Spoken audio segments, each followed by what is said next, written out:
Hello hello mic check, क्या audio clear है सभी को?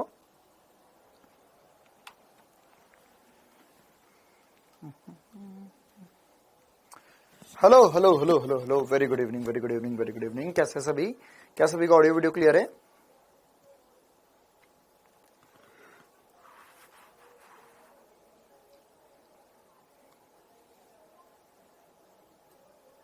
चलिए, हाँ भाई, कैसे सभी, क्या हाल चाल सभी के?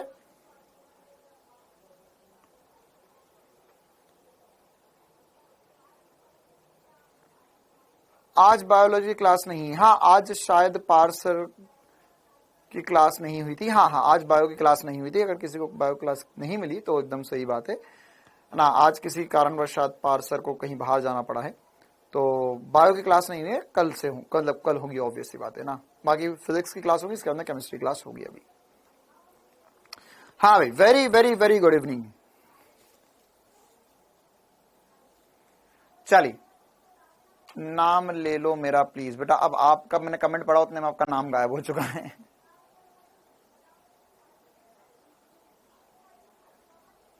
चलो, तो करते हैं क्लास की शुरुआत। गुड इवनिंग बेटा, वेरी वेरी गुड इवनिंग सभी को, वेरी गुड इवनिंग।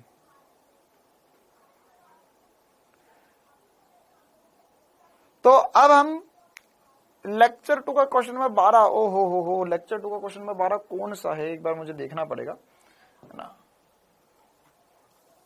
चलो भाई, तो गति के नियम लेक्चर नंबर 4। चिंता ना करो, कल की क्लास में मैं पूरे 4 क्लासेस के जो होमवर्क के क्वेश्चन है वो बता दूंगा। जूम सेमिनार पे क्यों नहीं ज्वाइन किया था बेटा? अब इतने सारे बच्चे आते हैं वहां पर, अब है ना 150-200 बच्चे, तो उसमें से सबसे थोड़ी ना बात कर पाएंगे हम। आप क्यों जा रहे हैं डाउट नॉट छोड़कर? ये क्या चल रहा है? ये किसने बोल दिया तुम्हें ये? हाँ भाई, क्वेश्चन नंबर 12 इजी है। चलो, बहुत बढ़िया। चलिए, तो हम करते हैं क्लास की शुरुआत। आज हमें क्या पढ़ना है? हमने गति के नियम सारे पढ़ लिए हैं। हमें अभिलंब प्रतिक्रिया बल पर चर्चा करना शुरू करनी थी, जो हम कर चुके हैं। मुक्त पिंड आरेख के बारे में थोड़ा बहुत पढ़ेंगे और रस्सी में तन्त्र समझेंगे। तो आज ये थोड़ी बहुत बातें हम करना शुरू करते हैं, ठीक है। नासा और इसरो में क्या अंतर है बेटा? नासा जो है वो अमेरिका वालों का स्पेस एजेंसी और इसरो इंडिया वालों की है। पार्सन ने बोला, वो तुम्हारी हरकतें देखकर बोला होगा।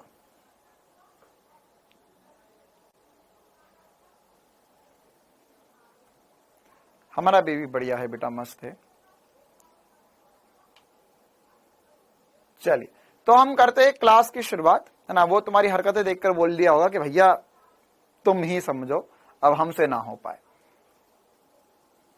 चलो, तो अब हमने अभिलंब प्रतिक्रिया बल पे कुछ बेसिक सी बातें कर ली थी। ये बताया था मैंने को, ये धक्का वाला बल होता है और यह वस्तु से जो जिस बिंदु पर बल लगता है उससे दूर की तरफ लगता है ना। अब इसी प्रकार से हमने इसमें और भी कुछ बेसिक सी बातें समझ ली थी कि सर यह नॉर्मल रिएक्शन या अभिलंब प्रतिक्रिया बल जो होता है वो एन से या आर से हम चिन्हित करते हैं। अब इस पे हमें कुछ बातें और करनी है, इस पे और कुछ सवाल करने हैं हमें, ठीक है। तो अब सवाल करें हम और भी कुछ बातें करें अभिलंब प्रतिक्रिया बल पर, उससे पहले हमें मुक्त पिंड आरेख को और थोड़ा सा समझना होगा। मुक्त पिंड आरेख क्या होता है, इसके ऊपर थोड़ी सी चर्चा करनी होगी। बाकी मैंने आपको सारी बातें बता दी है। हाँ बेटा, आप लोग सभी इधर की बातें ना करें कृपया करके, यहां पर बात समझे। परिवर्तीय गति क्या होती है बेटा? जो गति बदल रही है समय के साथ वो परिवर्तीय गति हो जाएगी। जैसे वस्तु गोल गोल घूम रही है तो परिवर्तीय गति होगी। चलो, तो हमने अभिलंब प्रतिक्रिया बल पे सारी चर्चाएं कर ली थी। हमने इसको बोला था कि एन से चिन्हित करेंगे वगैरह सारी बातें। अच्छा, अब इसमें एक दो और बातें बस आपका रिवीजन हो जाए इसको समझाने के लिए कि अगर हमको अभिलंब प्रतिक्रिया बल बनाना है तो ये वस्तु पे कहां लगता है? दूर की ओर लगता है। कहां पर? संपर्क बिंदु पर।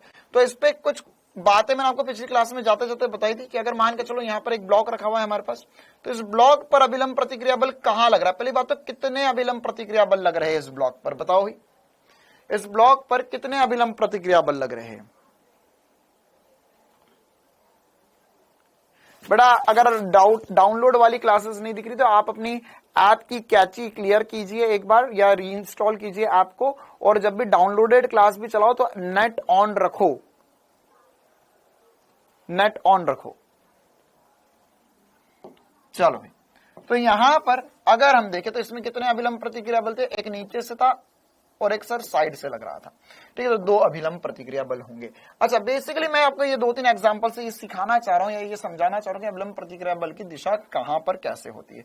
तो एक और एग्जांपल से समझते हैं। मान के चलो हमारे पास, अच्छा ऐसा समझ लेते हैं, मान के चलो हमारे पास यहाँ पे एक वी शेप का या एक ऐसा कोण है, क्या मेरे पास एक कोण है, इस कोण के अंदर मैंने एक बॉल फंसा दी, इस कोण के अंदर हमने एक बॉल फंसा दी।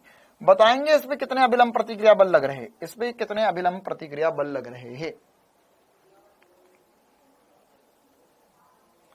इसमें कितने अभिलंब प्रतिक्रिया बल लग रहे। कामेश्वर नहीं आए हैं, कामेश्वर आए हैं बेटा, कामेश्वर अभी आपकी तीसरी क्लास लेंगे। बता दो ना, टाइम टेबल चेंज हो गया है। इसमें कितने अभिलंब प्रतिक्रिया बल लग रहे हैं सर, 2 लग रहे हैं, 2 नॉर्मल रिएक्शन लग रहे हैं। कहां कहां पर लग रहे हैं सर, एक इस तरफ लग रहा है और एक इस तरफ लग रहा है, तो इसे N1 बोल देते हैं, इसे हम N2 बोल देते हैं, है ना। तो यहां पर दिशा क्या होगी सर, ये जो सतह है उसके लंबवत, दिशा क्या होगी, सतह के लंबवत होगी। जैसे इस पे एक और सवाल करते हैं, 1-2 और सवाल करते हैं ताकि हमें और अभिलंब प्रतिक्रिया बल के बारे में फील आने लगे। जैसे मान के चलो हमारे पास यहाँ पे एक नत समतल, बहुत बहुत इंपॉर्टेंट सी बात, अब ये है एक बहुत इंपॉर्टेंट सी जानकारी, बहुत इंपॉर्टेंट जानकारी,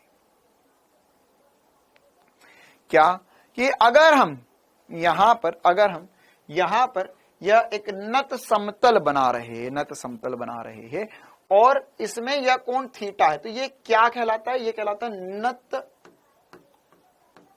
नत समतल या नत तल भी कहीं लिखा हुआ हो सकता है। नत तल मतलब बिल्कुल बेसिक सी बात है कि अगर हमारे पास यहां पर ये तल था, तो अगर ये ऐसा नॉर्मली था, इसके ऊपर हम ब्लॉक रख रहे थे, ना, इसके ऊपर हमने ये ब्लॉक रखा, हमने इसके ऊपर ये ब्लॉक रखा हुआ है।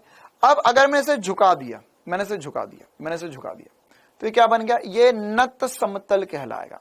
जितना कोण झुकाऊंगा क्षैतिज से, है ना, वह कोण को हमने थीटा बोल दिया। क्या बोल दिया, थीटा बोल दिया। तो अब ये कोण थीटा जो है वह हमें पता चल गया। तो अगर मान के चलो यहां पर हमने एक ब्लॉक को रखा, तो इस ब्लॉक पर कितने अभिलंब प्रतिक्रिया बल लग रहे हैं, कितने अभिलंब प्रतिक्रिया बल लग रहे हैं, तो सर इस ब्लॉक पर एक अभिलंब प्रतिक्रिया बल लग रहा है। कितना लग रहा है, एक ही लग रहा है। कहां लगेगा, तो सर इस ब्लॉक पे अभिलंब प्रतिक्रिया बल जो है वो इस सतह के लंबवत और बाहर की तरफ, है ना, इस दिशा में, मतलब ये ऐसे करते हुए इस पे अभिलंब प्रतिक्रिया बल लग रहा है, ठीक है। तो ऐसे अभिलंब प्रतिक्रिया बल जो है वो हमें बनाते आने चाहिए और हमें समझ में आना चाहिए कि नॉर्मल रिएक्शन जो होता है वह क्या होता है और यहां पर अभिलंब प्रतिक्रिया बल हम बना कैसे सकते हैं, ठीक है। अब इसमें हमारे पास और भी कुछ इंपॉर्टेंट सी बातें जो हमें समझना होगी। अब हमें यह समझना होगी कि अभिलंब प्रतिक्रिया बल का मान कैसे निकाल सकते हैं, ठीक है। मान निकालना सीखे तो उसमें हमें कुछ बेसिक से क्वेश्चंस करने, एक इसका अभिलंब प्रतिक्रिया बल का मान निकालना सीखेंगे। मान के चलो हमारे पास एक डब्बा रखा हुआ है जिसका द्रव्यमान है m1, ठीक है। यहां पर ये एक और डब्बा रखा हुआ है m2, ओके। तो अगर मैं आपसे पूछूं कि यहां पर m1 पर कितने अभिलंब प्रतिक्रिया बल लग रहे, तो क्या बोलोगे, m1 पर लगने वाले अभिलंब प्रतिक्रिया बल कितने हैं, m1 पर लगने वाले अभिलंब प्रतिक्रिया बल कितने हैं, m1 पर कितने अभिलंब प्रतिक्रिया बल लग रहे। नितिन कुशवाहा बेटा पढ़ाई लिखाई पर ध्यान दे, इधर की बातें मत कर। हाँ, तल के लंबवत लगता है, कल ही मैंने आपको बताया था, तल के लंबवत लगता है। तो m1 पर 2 अभिलंब प्रतिक्रिया बल लगेंगे। सर 2 कहां से हो गए, देखो m1 को अगर मैं अलग से बताऊं और फील करना चाहूं तो m1 पर क्या हो रहा है, सर ये mg नीचे की तरफ लगा, तो यहां पे ग्राउंड इसे ऊपर की तरफ धक्का लगा रहा है, ये एक नॉर्मल 1 बोल दिया, जमीन इसे ऊपर की तरफ धक्का लगा रही है, और यहां पर m2 जो है वो इसे नीचे की तरफ धक्का लगा रहा है। तो m1 पर 2 अभिलंब प्रतिक्रिया बल होंगे, m2 पर कितने अभिलंब प्रतिक्रिया बल होंगे, m2 पर, सर m2 पर एक तो नीचे धरती मां का प्यार लगेगा और नीचे वाला ब्लॉक जो है इसे ऊपर की ओर धक्का लगाएगा n2 से। ये n2 जो है वो m1 पर नीचे की ओर लगेगा और m2 पर ऊपर की तरफ लगेगा। क्लियर है मामला? क्या ये सभी को चमका? ये मैंने कैसे बना दिया है ना। यहां पर अभिलंब प्रतिक्रिया बल जो है वो हमें बनाते आने चाहिए, क्योंकि ये बहुत इंपॉर्टेंट सी बात है कि इसी से आगे चलकर अभी हम एफबीडी फ्री बॉडी डायग्राम वगैरह बनाएंगे।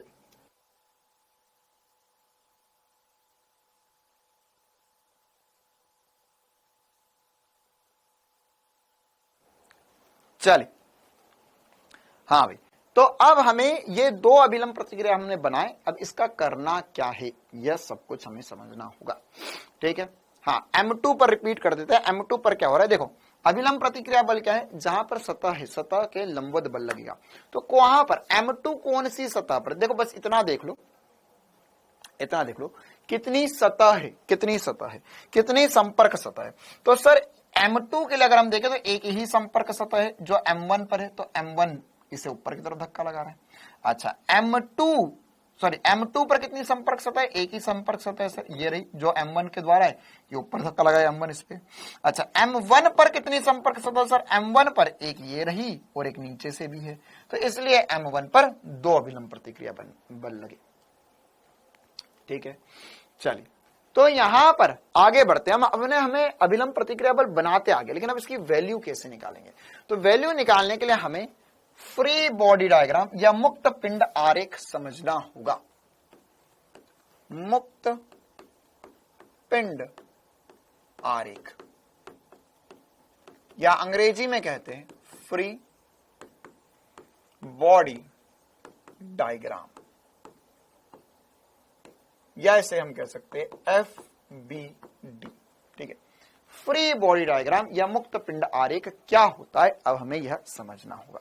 ठीक है, चलिए, तो मुक्त पिंड आरेख या फ्री बॉडी डायग्राम हम समझना शुरू करते हैं। FBD, बिल्कुल FBD। ऋषभ बेटा, why didn't you get biology class is not a big question. The bigger question is why are you late in physics class? First tell me this thing. Physics class starts at 5:45 and you arrived in class at 5:55. Why are you 10 minutes late in the class? जो मिल रहा है उसे तो तुमने time पर लिया नहीं। बताओ भाई, पार सर की थोड़ी सी तबीयत खराब थी, इस वजह से है ना, या शायद उनको कुछ पर्सनल रीजन था, तो इस वजह से उन्होंने आज क्लास नहीं लिया, आज वो ऑफिस नहीं आए। वो तो चलो हो गया, अब तुम मुझे बताओ तुम 10 मिनट क्लास में लेट क्यों हो।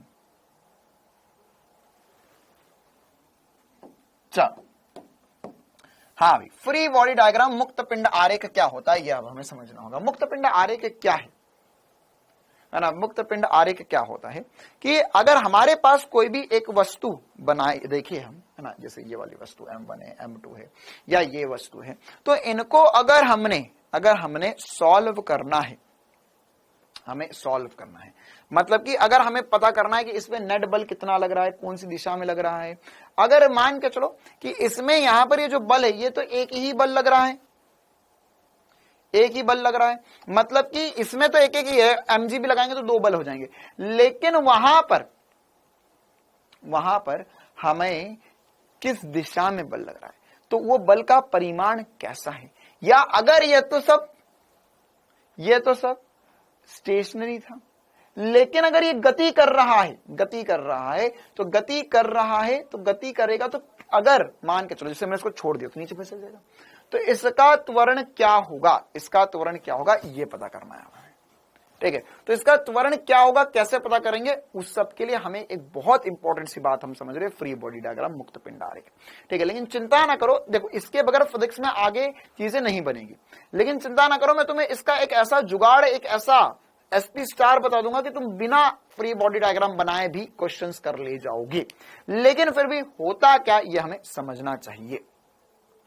ठीक है, अच्छा देखो सोनी बेटा, हो सकता है आपका आज कोर्स ब्लॉक हो जाए अगर आपका एक और कमेंट भी आया तो, है ना। ये बच्चा बोल रहा है कि सर आज क्लास का नोटिफिकेशन नहीं आया। बेटा एक बात बता, क्या तू आज से पहले कहीं पर कोचिंग जाता था, क्या आज से पहले स्कूल गया, या पैदा हुआ था उसके बाद में सीधे डाउटनेट पे एडमिशन ले लिया, गया ना कभी स्कूल, गया ना कभी कोचिंग। तो एक बात बता, जब तेरे को पता है कि 4 बजे स्कूल होती है, 4 बजे कोचिंग होती है, 4 बजे पहला पीरियड लगता है, उसके बाद में 5:45 बजे दूसरा पीरियड लगेगा, तो तेरे को क्या स्कूल वाले मास्टर जो है वो एक घंटी लेकर, और है ना, घंटी लेकर वो एक, तुमने देखी ना कुछ मंदिरों में घंटी रहती है, ऐसी बड़ी से तांबे की होती है, उस पर एक लकड़ी का हथौड़ी से बने थे, उसमें ठोके टंग टंग टंग टंग टंग टंग टंग। क्या पूरे गांव में घूमते थे?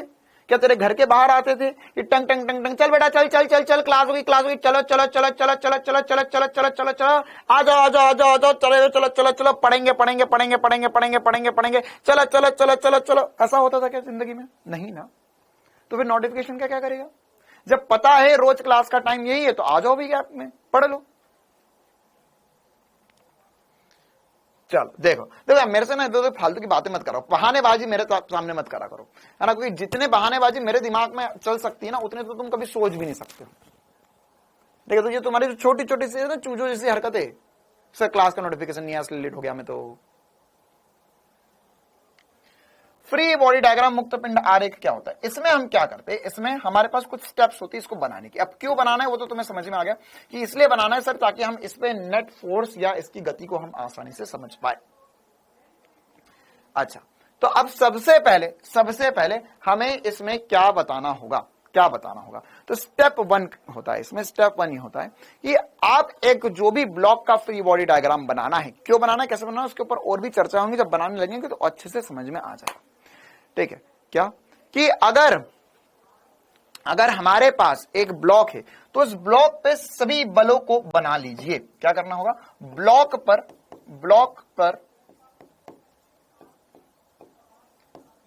पर सभी बल बनाओ।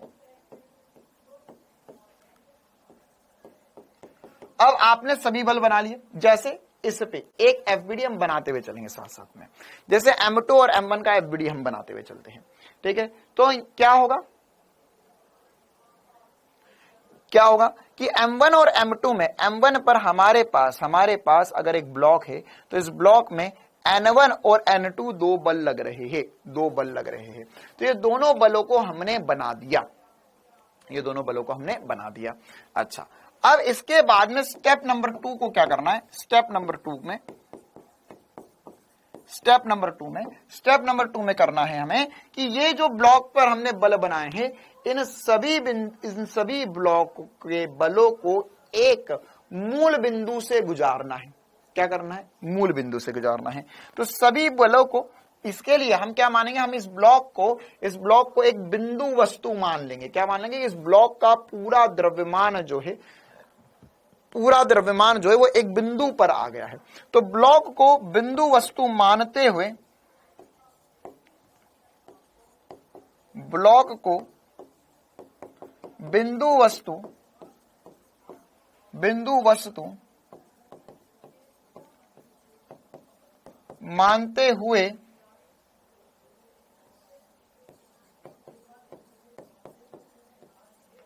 मानते हुए सभी बलों को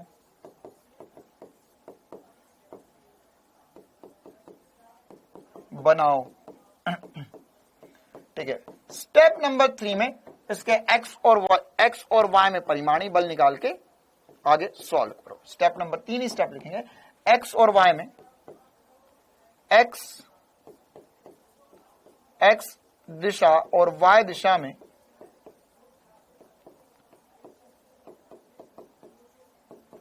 परिमाणी बल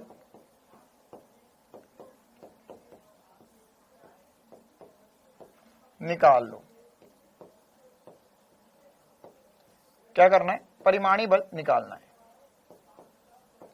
ठीक है, तो अब ये सब का क्या चक्कर है, इसको एक बार हम एक फोटो से बनाकर देखते हैं।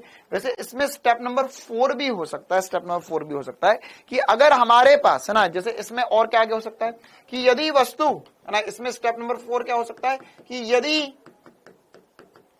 यदि वस्तु किसी दिशा में गतिशील नहीं है, या यदि वस्तु या यदि ब्लॉक विराम में है तो Fnet उस दिशा में Fnet शून्य होगा, उस दिशा में परिमाणी बल शून्य होगा। पहली बात। दूसरी बात, यदि ब्लॉक त्वरण कर रहा है, या गति कर रहा है, त्वरित गति लिख देते, त्वरित गति करता है, तो एफ नेट मतलब परिमाणी बल उस दिशा का बराबर ma कर हम त्वरण ज्ञात कर सकते हैं, है ना। दो ही चीजें पूछेगा कि परिमाणी बल में एक आधा बल मिस कर देगा, बताएगा भैया बताओ अब ये बचा हुआ बल क्या है, या दूसरी बात होगी F बराबर ma, तो परिमाणी बल से हम त्वरण निकाल सकते हैं। ये ही दो बातें होगी, इसके अलावा कुछ नहीं होगा। तो जैसे अभी हम क्वेश्चंस को सॉल्व करना शुरू करते हैं। सबसे पहले ये जो चारों पांचों स्टेप्स लगी इसको लगाना कैसे ये समझते हैं। हमारे पास यहां पर, अच्छा इधर ही बना दो क्या इसका मुक्त पिंड आरेख। आप लोग फिर से यार, आपको अगले पन्ने पे जाना, ये फिर से पूरा पूरा बना लो आप लोग, ठीक है। कि यहां पर अगर हमने नत समतल कर लिया, उसको थोड़ा सा साइड में सेट कर देते और इनको उठाकर हम ऊपर ले जाते हैं। देखो भाई, तो अब हमारे पास हमने क्या क्या बना लिया। हमने यहां पर बोला कि ये वाला एक ब्लॉक था और ये दूसरा वाला ब्लॉक था, इनका मैंने स्टेप 1 कंप्लीट कर दिया। क्या कर दिया? स्टेप 1 कंप्लीट कर दिया। कितनी कॉन्टेक्ट सतह है? अभी नॉर्मल रिएक्शन की बात हो रही है, एक ही बल है, लेकिन आगे चल के रस्सी भी आ जाएगी, तनाव भी आ जाएगा, तो 2 बल लग सकते हैं। स्प्रिंग आ जाएगा, स्प्रिंग का भी बल लगेगा, 3 बल लगेंगे, ऐसे बहुत सारे बल आ सकते हैं। अब हमने यहां पर M1 को अलग से बना दिया, M2 को अलग से बना दिया, ठीक है। अब हम एक एक करके इनका फ्री बॉडी डायग्राम बनाएंगे, फ्री बॉडी डायग्राम बनाएंगे। अच्छा, इन पे अभी इन दोनों पे मैंने नॉर्मल रिएक्शन ही बना दिया, लेकिन एक बल और अभी भी मिसिंग है इन दोनों का। कौन सा बल मिसिंग है सर? कौन सा बल मिसिंग है इन दोनों का? इन दोनों पर एक और बल कोई बता सकता है जो मैंने अभी नहीं बनाया है? इन दोनों पर एक और बल अभी नहीं बना है इनका। कौन सा? इन पे mg भी लगेगा, m1g, और इस पे नीचे की तरफ लगेगा m2g, m1g और m2g, mg, ठीक है। चलिए, तो अब हमें निकालना है कि इसमें नॉर्मल रिएक्शन की वैल्यू क्या होगी। नॉर्मल रिएक्शन की, हाँ भार, बिल्कुल। तो नॉर्मल रिएक्शन की वैल्यू क्या होगी? तो उसके लिए क्या करेंगे, हम यहां पर m2 को बना लेंगे एक बिंदु वस्तु। ये रहा m2, ये रहा m2, मतलब m2 जो है एक बिंदु वस्तु बन चुका है। अब जो भी बल है वो इससे गुजार दो। तो देखो n2 जो है ऊपर की तरफ लग रहा है, तो यहां पर ये बल यहां से ऊपर की तरफ हो गया n2, ठीक है। m2g नीचे की तरफ लग रहा है, m2g नीचे की तरफ लग रहा है, तो ये रहा m2g, ये रहा m2g। तो क्या n2 और m2g बना दिए? हाँ सर, हमने दोनों बल बना दिए। अच्छा, इसी प्रकार से स्टेप नंबर 2 इसके लिए बनाकर देखते हैं। देखो अभी आसान है, ये सबसे आसान में से एक है जिसमें हमें ऊर्ध्वाधर दिशा में ही बल है, सदिश दिशा में कोई बल नहीं है, एकदम आसानी से बन रहा है मामला। तो क्या करेंगे सर यहां पर, अब आपने जैसे सिखाया उसके हिसाब से m1, ये रहा m1, अब इस पे सारे बल गुजारेंगे सर। तो m1 पर m1g, देखो कुछ ना हो m1g तो, या हर एक वस्तु पे ये mg तो आप सीधे सीधे नीचे बना ही लो। अब यहां पे नॉर्मल रिएक्शन कहां कहां लग रहा है, ध्यान से समझना। n1 इसमें ऊपर की तरफ लग रहा है, क्योंकि धरती से ऊपर की तरफ धक्का लगाई रही है, तो यह n1 जो होगा वो ऊपर की तरफ हो जाएगा, ठीक है सर।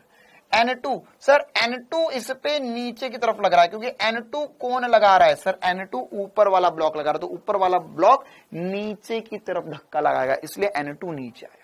अब जो एक्शन रिएक्शन क्रिया अभिक्रिया बल में तुझे सिखा रहा था, वो उसका एग्जांपल देख लो। यहां पर n2 जो है वो ऊपर वाले ब्लॉक पर m2 पर ऊपर की तरफ लग रहा है, और नीचे वाले ब्लॉक पे नीचे की ओर लग रहा है।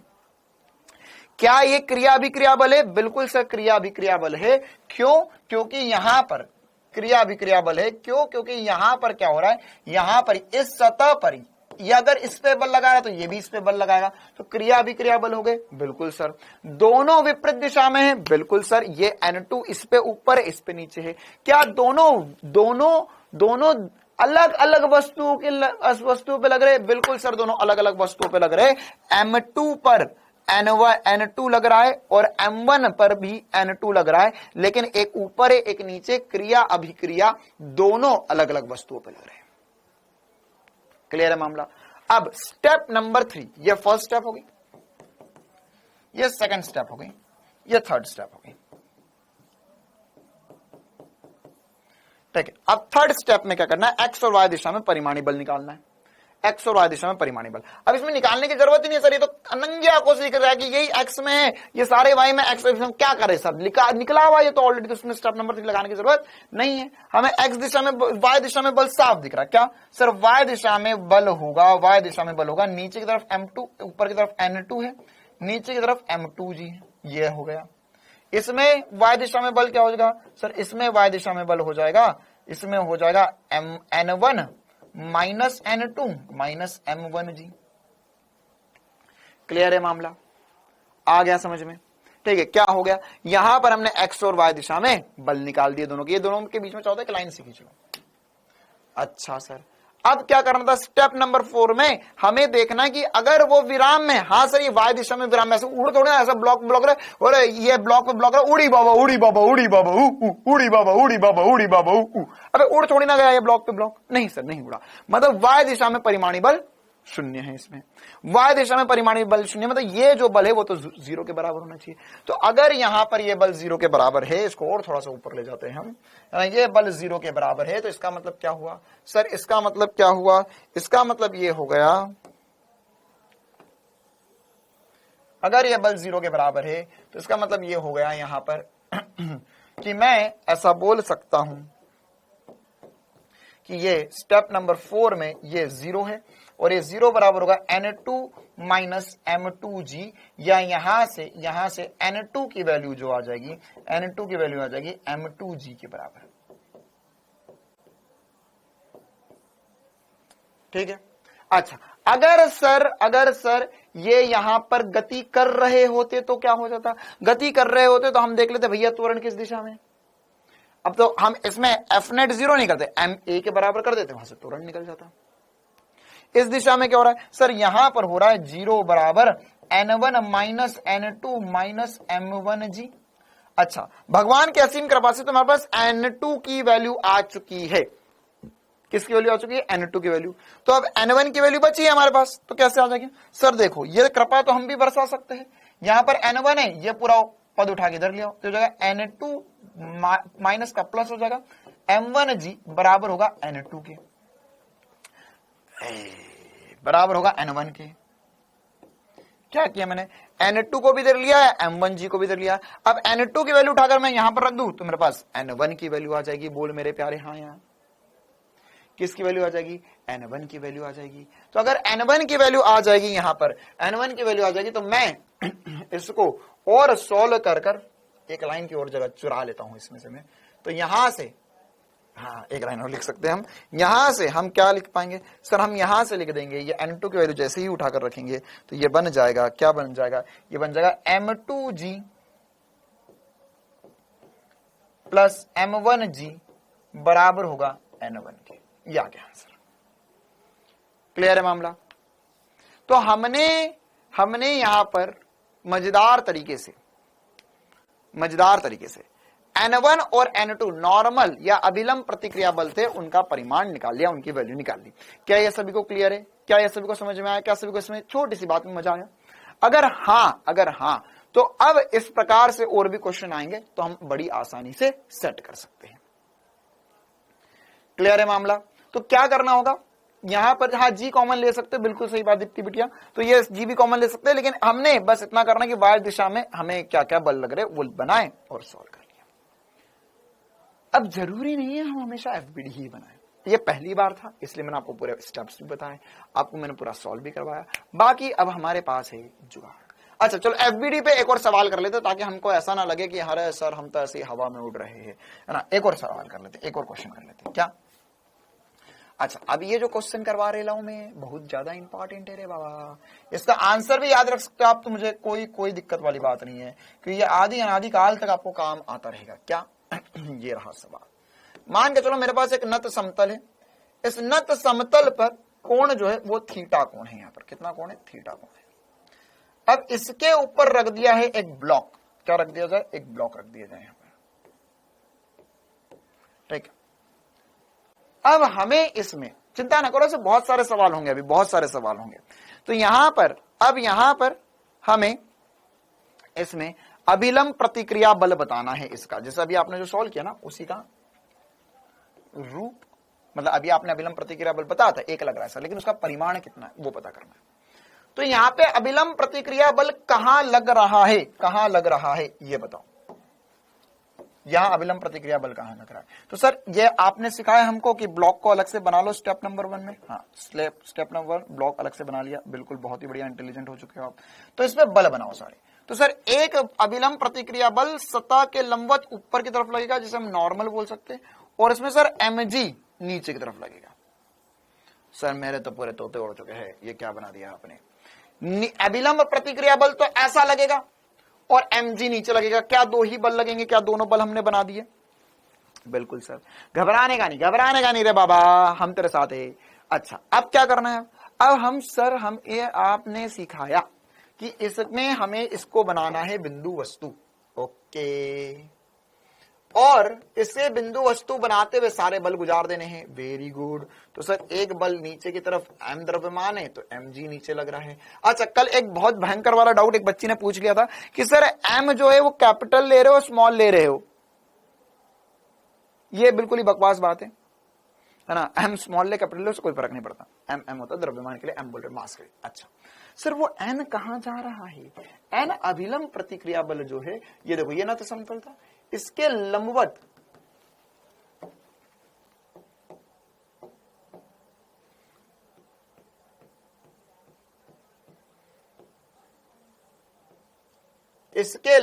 है, ये रहा नॉर्मल। ठीक है, ठीक है। तो अब ये जो नॉर्मल है ये तो यहां पर पता चल गया। अब हमें क्या करना है, वो नॉर्मल की वैल्यू निकालनी है। वो नॉर्मल की वैल्यू निकालेंगे, कितनी आएगी। तो अब देखो इसमें क्या चक्कर है। सबसे पहली बात तो कोण भी पता करना है हमें। तो सर कोण क्षैतिज के साथ थीटा कोण है, मतलब कि ये वाला कोण जो है वह थीटा कोण है। देखिए ना, ऐसा ना, ये नत तल है, इसका क्षैतिज के साथ कोण थीटा है।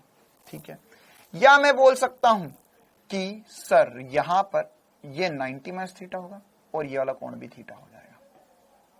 अब देखो, जिनके बिल्कुल भी पल्ले नहीं पड़ा उनको मैं दिखा रहा हूं एक जादू, चमत्कार, ध्यान से समझना। देख देख मेरे प्यारे, यहां पर पहले ऐसा समझ, ये सबको गोली मार दे, गोली मार दे। एक ये एक्स अक्ष थी, ये एक वाई अक्ष थी। ठीक है, अब हमें पहली बात तो ये क्यों करना पड़ रहा है, क्योंकि अब हमारे पास ये जो ब्लॉक है, ये जो ब्लॉक है, क्या ये ब्लॉक कहां गति करेगा। थोड़ा सा दिमाग लेकर आयो, भगवान ने दिया है, उसका उपयोग करके मेरे को बताओ कि ये जो ब्लॉक है वह ऐसे ऐसे गति करेगा, ऐसे ऐसे गति करेगा, या ऐसे ऐसे ऐसे ऐसे गति करेगा। सर कैसे कर सकता है? सर ये ब्लॉक है, ब्लॉक अगर इसको एक आनत तल पर या इंक्लाइंड प्लेन, अंग्रेजी में कहते हैं इंक्लाइंड प्लेन।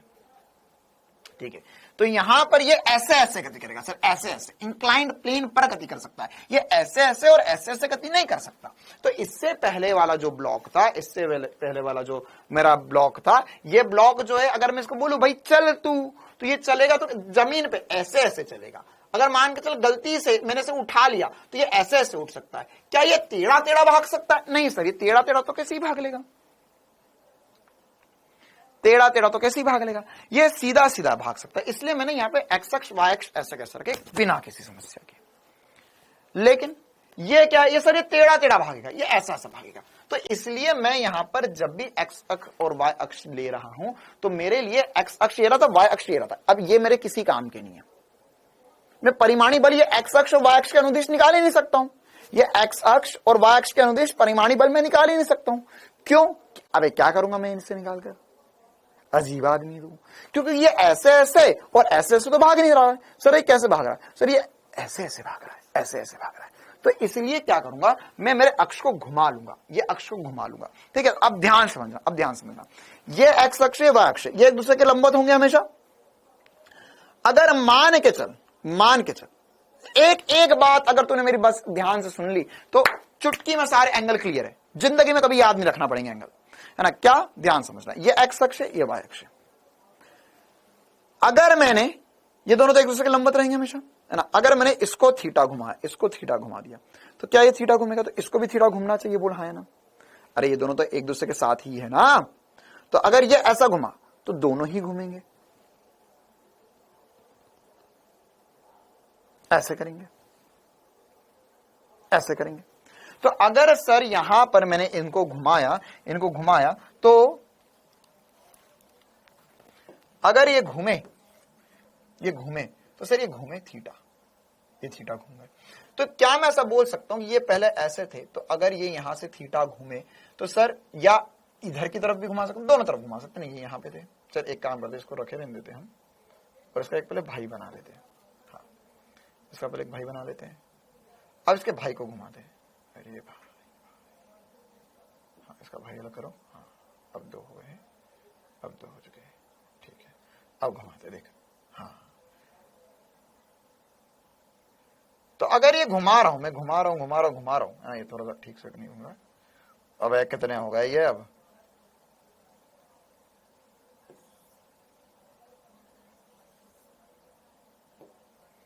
अब तो मुश्किल हो गई, फंस चुके हैं हम।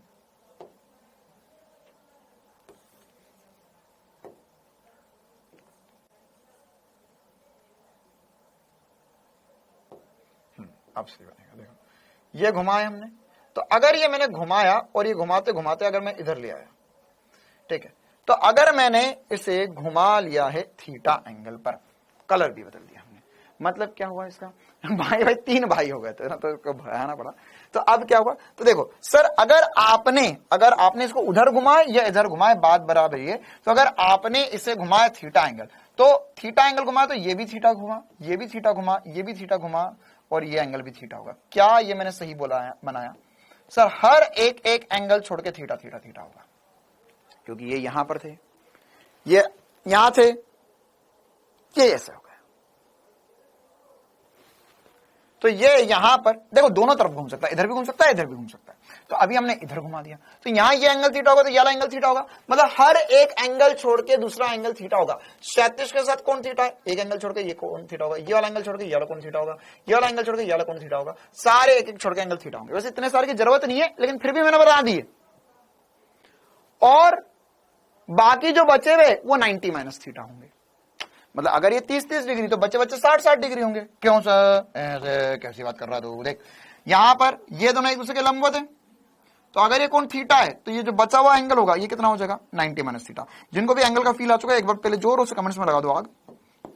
ये 90 डिग्री होगा तो ये थीटा होगा, तो ये 90 माइनस थीटा होगा। तो फिर से कहानी वही रिपीट होगी, ये थीटा है तो फिर ये 90 माइनस थीटा, ये 90 माइनस थीटा, ये 90 माइनस थीटा। बस इतना सारा करने की जरूरत नहीं, एक ही थीटा से काम चल जाएगा। तो अब यहां पर ये कोण थीटा, ये थीटा, ये थीटा, ये थीटा, 4 थीटा आ गया। अच्छा, तो अब हमें एक और बात समझ में आ गई कि सर हमने यहां पर ये जो स्टेप लिखा हुआ है, स्टेप नंबर 3 एक्स, देखिए हमने स्टेप नंबर 2 कर दिया, बिंदु वस्तु बना दी। तो अब हमने यहां पर जो एक्स और वाई दिशा में परिमाणी बल निकालने, अब हमारी एक्स और वाई दिशा ये सफेद वाली नहीं है, हरी वाली एक्स और वाई दिशा है सर, हरी वाली एक्स और वाई दिशा। तो हमें परिमाणी बल जो है वह क्यों निकाल रहा हूं मैं, समझ में आ रहा है। परिमाणी बल ये मेरा y होगा और ये मेरा x होगा, क्योंकि अभी घूम चुका है।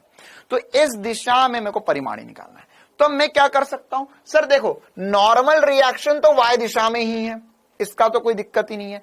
x के 2 घटक क्लिक कर लो, x के 2 घटक कर लो। अभी जो घटक करने जा रहा हूं इसे आपको कम से कम, मतलब पूरे फिजिक्स में 1 लाख करोड़ बार के ऊपर तो यूज कर ही लोगे, है ना। और ये जो घटक है, अगर आप पूरा फिजिक्स मेरे से पढ़ते रहोगे तो एक समय ऐसा आएगा बुढ़ापे में जब आपके मुंह के दांत टूट जाएंगे, लाठी रहेगी हाथ में, और उस समय हो सकता है तुम अपना नाम तक भूल जाओ, अपने परिवार वालों को भूल जाओ, लेकिन उस समय भी तुम बोलोगे n बराबर mg cos theta, M G का theta, M G sine theta. घर वालों बोले क्या बोल रहा है, अब बुढ़ापे में सटिया क्या है। तो यहां पर ये होगा mg sine theta, mg cos theta. तो ये कैसे हो गया, ये mg है, तो mg का घटक जो कोण के साथ होगा सर, ये कोण के साथ होगा ये वाला घटक, तो इसका नाम क्या दे देंगे सर, ये वाले घटक का नाम देना पड़ेगा mg cos थीटा, क्योंकि कोण के साथ है और ये कोण के लंबवत है ना, ये कोण के लंबवत है, तो ये जगह mg साइन थीटा। एक होगा mg cos थीटा और एक होगा mg साइन थीटा। मतलब कि मतलब कि यहां पर हमारे पास दो घटक हो गए, एक mg cos थीटा और एक mg sin थीटा। अब आते हैं स्टेप नंबर 4 पर। क्या है स्टेप नंबर 4? यदि ब्लॉक गति कर रहा है, हाँ सर देखो अभी तो सबसे पहली बात तो ये बता दो, क्या ये नीचे फिसल सकता है? हाँ सर फिसल सकता है, वो उसकी जिंदगी वो बताओ। लेकिन y दिशा में क्या होगा? y दिशा में क्या होगा? y दिशा में, सर y दिशा में ये गति नहीं करेगा। y दिशा में तो नेट फोर्स बराबर, देखो ऐसा लिखेंगे, y दिशा में नेट फोर्स 0 है, मतलब ये इस दिशा में नहीं गति कर रहा है। तो यहां पर लिखेंगे हम normal minus mg cos theta बराबर होगा 0 के। यहां से नॉर्मल बराबर आ जाएगा mg cos थीटा के। आदि अनादि काल तक, युगो युगो तक आपको ये बात याद रहनी चाहिए, नॉर्मल बराबर होता है mg cos थीटा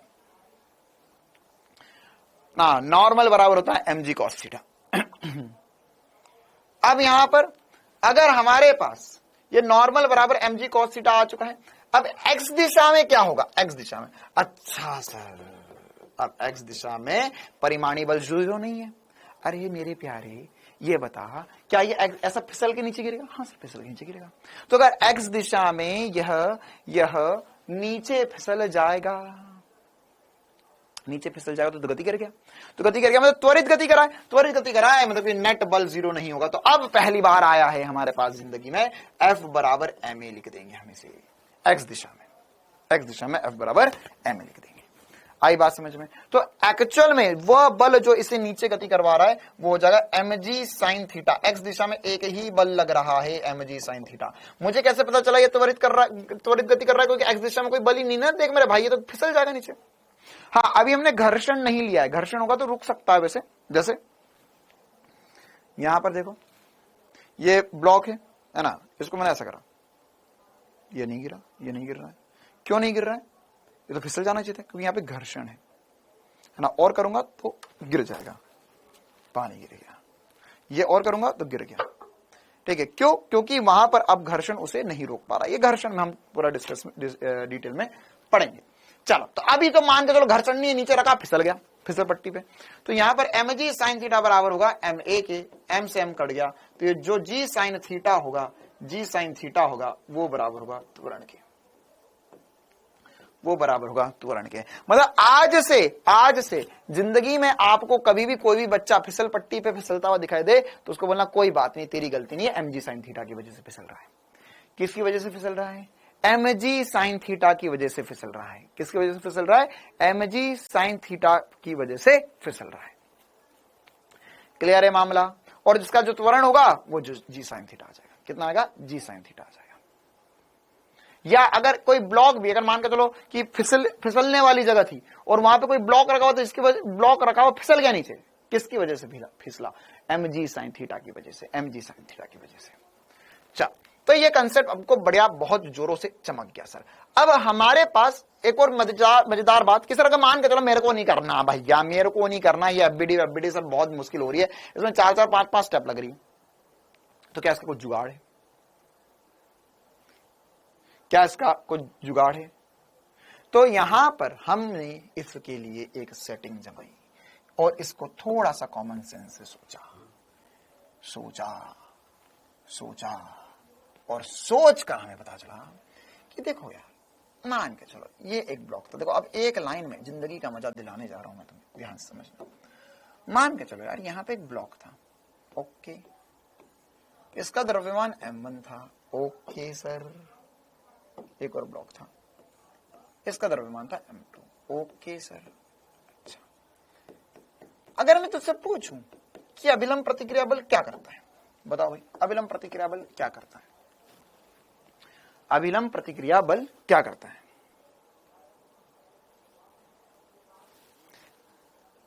हाँ, एक्स दिशा में mg sin थीटा फिक्स रहेगा बेटा। कब कब रहेगा? बस ये है कि क्षैतिज के साथ कोण थीटा होना चाहिए।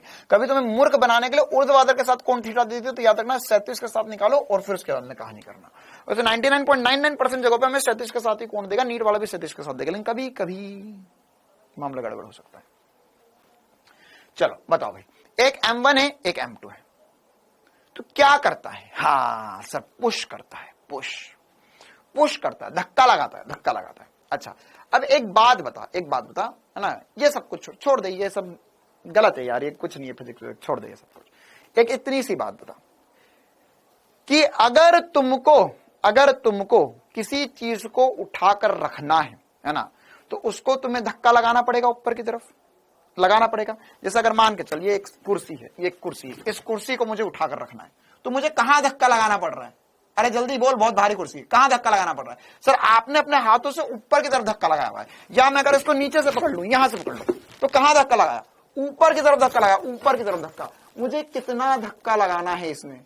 जल्दी बता, कितना धक्का लगाना है? कहां लगाऊं धक्का और कितना लगाऊं? सर ऊपर लगा दो, कितना लगाना पड़ेगा? सर ये कुर्सी का जो भार है उसके बराबर का आपको धक्का लगाना पड़ेगा, उसके बराबर का धक्का लगाना पड़ेगा। अगर मान के चल इसके ऊपर किसी एक और ब्लॉक रख दिया मैंने, तो मुझे कितना धक्का लगाना पड़ेगा? सर दोनों का द्रव्यमान है, दोनों के भार के बराबर धक्का लगाना पड़ेगा। अगर मान के चल इसके ऊपर कोई बैठ गया तो क्या होगा? अब मेरे को जो दोनों को उठाना पड़ेगा तो क्या होगा सर अब मुझे दोनों के भार के बराबर धक्का लगाना पड़ेगा।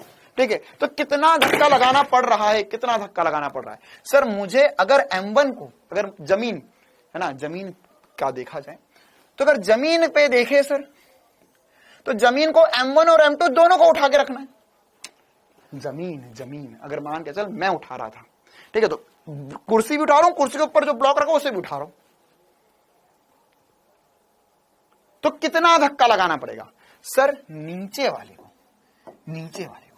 यहां वाले को जो धक्का लगाना पड़ेगा वह M1 plus M1G plus M2G लगाना पड़ेगा। क्या ये मैंने बात सही बोली? अगर वह नीचे नहीं दब रहा है, मतलब क्या होगा? मतलब कि सर दोनों के बराबर धक्का लगाना पड़ेगा। ठीक है, अच्छा अगर मैं बोलूं तुम्हें इस सतह पर कितना धक्का लगाना पड़ेगा? सर इस सतह पर जो ऊपर वाला है उसको बचाने के लिए धक्का लगाना पड़ेगा, M2G के बराबर धक्का लगाना पड़ेगा। कहानी खत्म हो गई। काहे लगे हो चक्करों में? क्या पढ़ रहे थे इतनी देर से? ये 1 2 3 4, अरे कुछ ना है, कॉमन सेंस की बात है कि सर अगर नीचे वाली सतह से, अगर ये दो ब्लॉक है, नीचे वाली सतह को दोनों को उठाकर रखना है, M1G प्लस M2G का धक्का लगाना पड़ेगा। बीच वाली सतह को केवल ऊपर वाले को उठाकर रखना है, M2G का धक्का लगाना पड़ेगा। उसे हो गई कहानी खत्म। अरे कहां लगे हो चक्कर में? कोई नहीं है हमारी टक्कर में।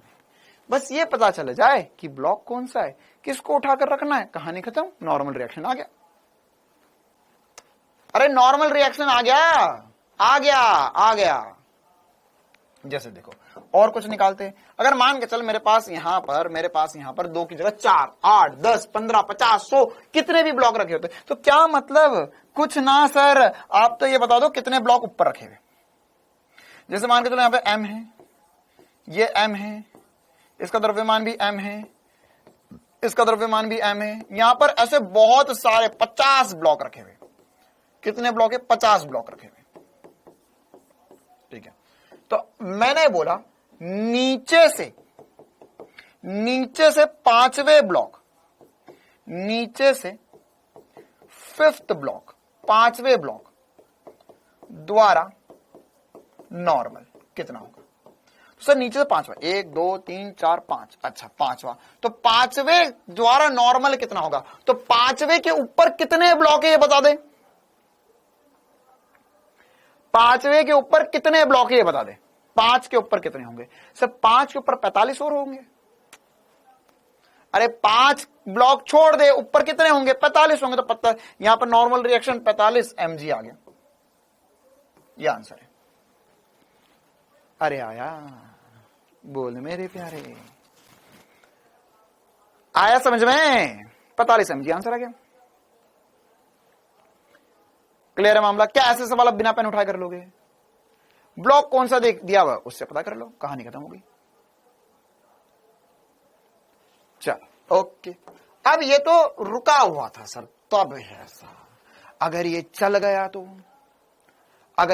गया तो जैसे अब मैं इसमें गति की बात करता हूं। अरे लिफ्ट वाला भी आ गया क्या? लिफ्ट वाले भैया आ गए क्या? चलो पहले लिफ्ट वाले भैया की बात कर लेते है ना, लिफ्ट वाले भैया की बात कर लेते, वो क्योंकि जगह नहीं है हमारे पास इतनी। क्योंकि अब मुझे ऐसे कुछ सवाल करने हैं जिसमें ये ऐसा ब्लॉक रखा हुआ है, ये ब्लॉक रखा हुआ है, ये ब्लॉक रखा हुआ है, ऐसे इनमें त्वरण करवा दिया हमने।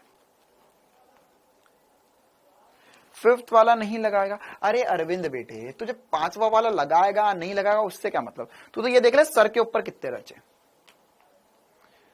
सर के ऊपर कितने बचे। फिफ्थ वाला लगाएगा ना लगाएगा सबको गोली मार दे। तो ये देख ले पांचवा ब्लॉक, तो 1 2 3 4, ये 1 2 3 4 वैसे 4 ही होते, एक और ब्लॉक बनाना पड़ेगा, है ना। ये एक और ब्लॉक बना दे, ये रहा पांचवा ब्लॉक, 1 2 3 4 5। तो यहां पर पांचवे के सर के ऊपर कितने हैं, बस वही आंसर होगा, वही आंसर होगा बस। ठीक है, चल अब पहले एक बार लिफ्ट वाला सवाल कर लेते, लिफ्ट वाले केसेस कर लेते, फिर उसके बाद में हम वापस आएंगे और इसमें क्षैतिज दिशा में गति के सवाल करेंगे। अभी ये विरामावस्था वाले सवाल कर लिए। ठीक है, अब हमें क्या करना है, अब ये जब गति करेंगे वो वाले सवाल करने। ठीक है, जैसे देखो बेसिक सी बातों से समझते हैं। मान के चलो यहां पे एक लिफ्ट है, ठीक है, इस लिफ्ट के अंदर एक सुंदर कन्या खड़ी है और इस लिफ्ट पर नीचे की तरफ एक वेइंग मशीन लगी हुई है। वेइंग मशीन, भार मापने की मशीन। भार मापने की मशीन तुमने देखी होगी, भिन्न भिन्न प्रकार के तरीके से भार मापे जाते हैं इस दुनिया में। ठीक है, एक तो ऐसा होता है कि एक स्प्रिंग वाला होता है, स्प्रिंग तुला बोलते हैं उसे। क्या बोलते हैं, स्प्रिंग तुला। जैसे यूजुअली कबाड़ी वाले या बर्फ की सिल्ली खरीदने जाओ तो वो लोग यूज करते हैं ना, वो रस्सियों से बर्फ की सिल्ली को टांग लेंगे या कबाड़ को टांग लेंगे और उसमें ऐसा हाथ से उठाएंगे, वो स्प्रिंग जो है वह आपको बताइए अच्छा इतना पाठ्यांक आ रहा है। दूसरा तरीका है तराजू। तीसरा तरीका जो है वो होता है, अगर आप मंदिर वगैरह जाओ तो वहां पे मंदिर में या यूजुअली किसी भी पब्लिक प्लेस पर, रेलवे स्टेशन वगैरह पर 2 रुपए लेके आपका वजन माप बताएंगे। आजकल 2 रुपए हो गया क्या, पहले 1 रुपए लगते थे। देखिए क्या, ये डॉक्टर क्या जाओ तो उनके पास एक मशीन लगी हुई होती है, उस पर आप जैसे ही खड़े होंगे तो आपको वो रीडिंग, आजकल वैसे डिजिटल हो गई है, हाँ जिम में भी होता है। बहुत बढ़िया बेटा, बहुत बढ़िया, है ना। तो ये वो आजकल इलेक्ट्रॉनिक हो गई है, उस पर आजकल डिजिटल हो गया, वैल्यू आती है। आजकल वरना पुरानी देखी हो तुमने तो उस पर जैसे करो तो उसे कांटा घूमता है उसमें और फिर एक वैल्यू बताता है ना। तो 1 रुपए 2 रुपए लेकर वो 5 रुपए, राहुल बेटा तेरे को लूट रहे है ना, अब मत वजन मपवाना कहीं पर, अगर 5 रुपए ले रहा है कोई तो मत माप है भाई। क्या करेगा ऐसा वजन जानकर जिसके 5 रुपए भी लग रहे तुझे, है ना। और वजन जानकर ना तो तू मोटा हो जाएगा ना तो पतला हो जाएगा, जो है वो है ही। ऐसा थोड़ा ना कि किसी दिन तूने वजन झाप लिया, ओ भाई साहब अदरक जैसा हो रहा, हमारा पेट इधर से भी बाहर आ रहा, इधर से बाहर आ रहा, तो क्या करे, कल से कम खाएगा नहीं, 2 दिन खाएगा, फिर 4थे दिन से वही ठूसना शुरू कर देगा। और ना ही ऐसा हो जाएगा कि वजन, अरे मेरा 5 रुपए दिया है मैंने, अब वजन बढ़ाना पड़ेगा, तो 5 रुपए चक्कर में तुम 10 रोटी ज्यादा खाओगे दिन की, और उससे तो वजन कोई बढ़ेगा नहीं। तो चिंता ना करो, उससे तो कुछ ना होगा। तो ये लिफ्ट में अगर मान के चलो ये नीचे एक मशीन रखी हुई है, तो ये मशीन क्या करती है, ये मशीन क्या करती है। अब बहुत इंपॉर्टेंट सी बात, ठीक है, कि ये मशीन क्या करती है। ये मशीन जो है वो अभिलंब प्रतिक्रिया बल मापती है। हाँ, किराने की दुकान पे भी होता है बिल्कुल वैसा ही कुछ। तो यह मशीन क्या करती है, ये मशीन एक्चुअल में अभिलंब प्रतिक्रिया बल कितना है उतना रीडिंग या उतना पाठ्यांक देती है। अभी मेरी बात सुनने में तुम्हें बहुत आसान लग रही होगी, लेकिन ये बहुत गजब की बात है। अभी हम आगे पढ़ेंगे तो उससे काम चलेंगे। अब देखो दो बच्चे पूछ रहे सर वेट कम कैसे होता है। अभी पढ़ाई लिखाई कर लो, सब अपने आप कम हो जाएगा। ठीक है, यहां पर अगर हमारे पास है ना, अगर हमारे पास ये वेइंग मशीन लगी हुई है, तो वेइंग मशीन जो लगी हुई है, वेइंग मशीन क्या मापती है, नॉर्मल रिएक्शन मापती है। ये एक इंपॉर्टेंट स्टेटमेंट है, मतलब कि अगर आपको कभी भी ये पता करना है कि वेइंग मशीन हमारा भार कितना बताएगी, तो जितना हमारा नॉर्मल रिएक्शन होगा, जितना अभिलंब प्रतिक्रिया बल होगा, जितना अभिलंब प्रतिक्रिया बल होगा, मतलब जैसे ही आप मशीन पे खड़े होते हो तो आप पे पृथ्वी नीचे की तरफ mg लगाती है, तो आप अपना mg जो है वो ब्लॉक पे लगा रहे हो, सॉरी वो वेइंग मशीन पे लगा रहे हो। वेइंग मशीन आपको प्रतिक्रिया दे रही है, प्रतिक्रिया दे रही है। तो जो प्रतिक्रिया बल लग रहा है, प्रतिक्रिया बल जो लग रहा है वह प्रतिक्रिया बल ही यह मापती है। तो याद रखना कि यहां पर जो वेइंग मशीन या वेट मशीन वेट मशीन का पाठ्यांक,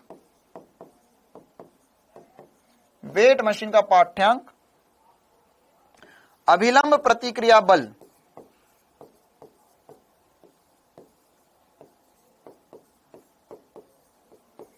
अभिलंब प्रतिक्रिया बल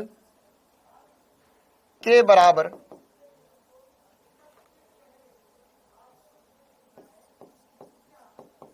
के समान होता है,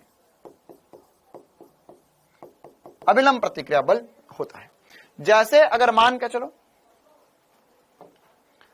चलो यहां पर अगर एक लिफ्ट खड़ी है, ये लिफ्ट खड़ी है, तो इस पे कौन कौन से बल लग रहे होंगे, कौन कौन से बल लग रहे होंगे? सर यहां पर 2 बल लग रहे होंगे। कौन कौन से बल लग रहे होंगे? सर एक तो जमीन से इस पे ऊपर की तरफ नॉर्मल रिएक्शन लग रहा होगा और एक नीचे की तरफ mg लग रहा होगा। तो अगर ये केस 1 में बोलूं, केस 1 जिसमें लिफ्ट रेस्ट पर है, रेस्ट पर या विराम में है, लिफ्ट विराम में है, मतलब क्या होगा? इसमें नॉर्मल बराबर mg हो जाएगा। मतलब जितना mg होगा, जितना m होगा। अच्छा देखो एक और इंपॉर्टेंट सी बात, नॉर्मल बराबर mg होगा, ठीक है, अगर लिफ्ट विराम में है तो। एक और इंपॉर्टेंट सी बात, अगर हम सर वो वजन अगर mg है हमारा, जैसे अगर मान के चलो मेरा वजन है 50 किलो, तो mg का मान कितना होगा? सर g का मान तो 10 होता है, तो भार की वैल्यू कितनी आनी चाहिए? भार की वैल्यू आनी चाहिए 50 × 10, मतलब 500 न्यूटन आनी चाहिए।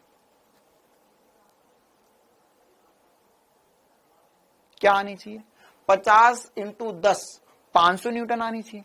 लेकिन सर रीडिंग तो 50 किलो ही बताता है, वो रीडिंग कितनी बताता है? 50 किलो ही बताता है। तो सर अगर रीडिंग 50 किलो बता रहा है, रीडिंग 50 किलो बता रहा है, तो ये क्या चक्कर है सर? कुछ तो चक्कर है दया। क्या कि सर रीडिंग 50 बताता है, आंसर आ रहा है 500। तो एक्चुअल वो जितनी मशीन है ना, उनको पता है कि ये जो आदमी इसको इस्तेमाल करेगा उसको फिजिक्स आती नहीं है ना, और वो ना तो कैलकुलेटर लेकर बैठेगा है ना, वो तो ना समझना कि हम बोलचाल की भाषा में न्यूटन में कभी नहीं बोलते कुछ भी, हम तो केजी में बात करते हैं, केजी में बात करते हैं। हम बोलते 50 किलो वजन है, तो वो जो मशीन वो अपने आप 50 किलो ही देती है, वो ऑटोमेटिकली जी से डिवाइड करके आंसर देती है हमें। जो भी यहां से नॉर्मल रिएक्शन निकालेगी उसको जी से डिवाइड करके देगी, वो हमारा द्रव्यमान, वो हम द्रव्यमान मानते हैं, ठीक है। तो जी से डिवाइड कर लोगे तो फिर से m के बराबर ही आ जाएगा, मतलब 500/10 करोगे तो फिर से, हाँ जी की वैल्यू 9.8, मैं 10 लेकर सॉल्व कर रहा हूं, ज्यादा आसानी से आंसर आ जाएगा, ठीक है। खुद जी से डिवाइड करके देती है। अच्छा, अब इसमें एक और इंपॉर्टेंट सी बात, लिफ्ट विराम में है या एग्जैक्ट ऐसी कैसी बात हो सकती है जब लिफ्ट नियत चाल से गतिशील हो। क्या बोल रहा हूं? नियत चाल से। अच्छा एक बात बताओ, न्यूटन के गति का प्रथम नियम क्या था? कि अगर कोई वस्तु विराम में तो विराम में ही रहेगी, और अगर नियत चाल से चल रही है तो नियत चाल से ही चलती रहेगी, यदि उस पर परिमाणी बल 0 है तो अगर मैं बोल रहा हूं इसकी अवस्था में परिवर्तन नहीं हो रहा है, तो मैं बोल रहा हूं कि अगर यहां पर ये विराम में है तो नेट बल 0 होना चाहिए। और ये बहुत इंपॉर्टेंट सी बात है, नीट का P/Q है, उसने बना दिए 3-4 ब्लॉक और बोल दिया नियत वेग से ऊपर जा रहे, बताओ भाई बल क्या लगेगा? कुछ ना हो। अगर नियत वेग से भी जा रहा है तो है ना, इसी में लिख लो नियत वेग या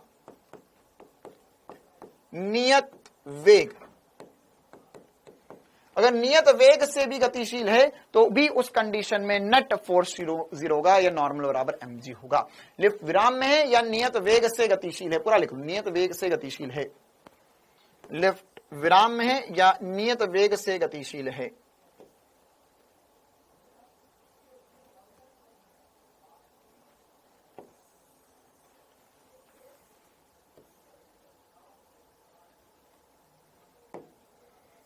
चलो लिख लो, नियत वेग से गतिशील है।